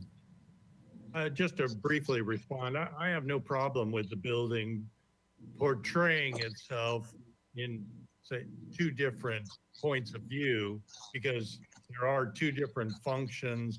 There's a street side function that relates to the rest of the neighborhood. The interior function, to my point, can reflect whatever function is going on in there, because they are in fact two different things. Okay. Well, it doesn't sound like the motion is going to change, so let's take our vote. Okay. All right, so we have Chair Moore,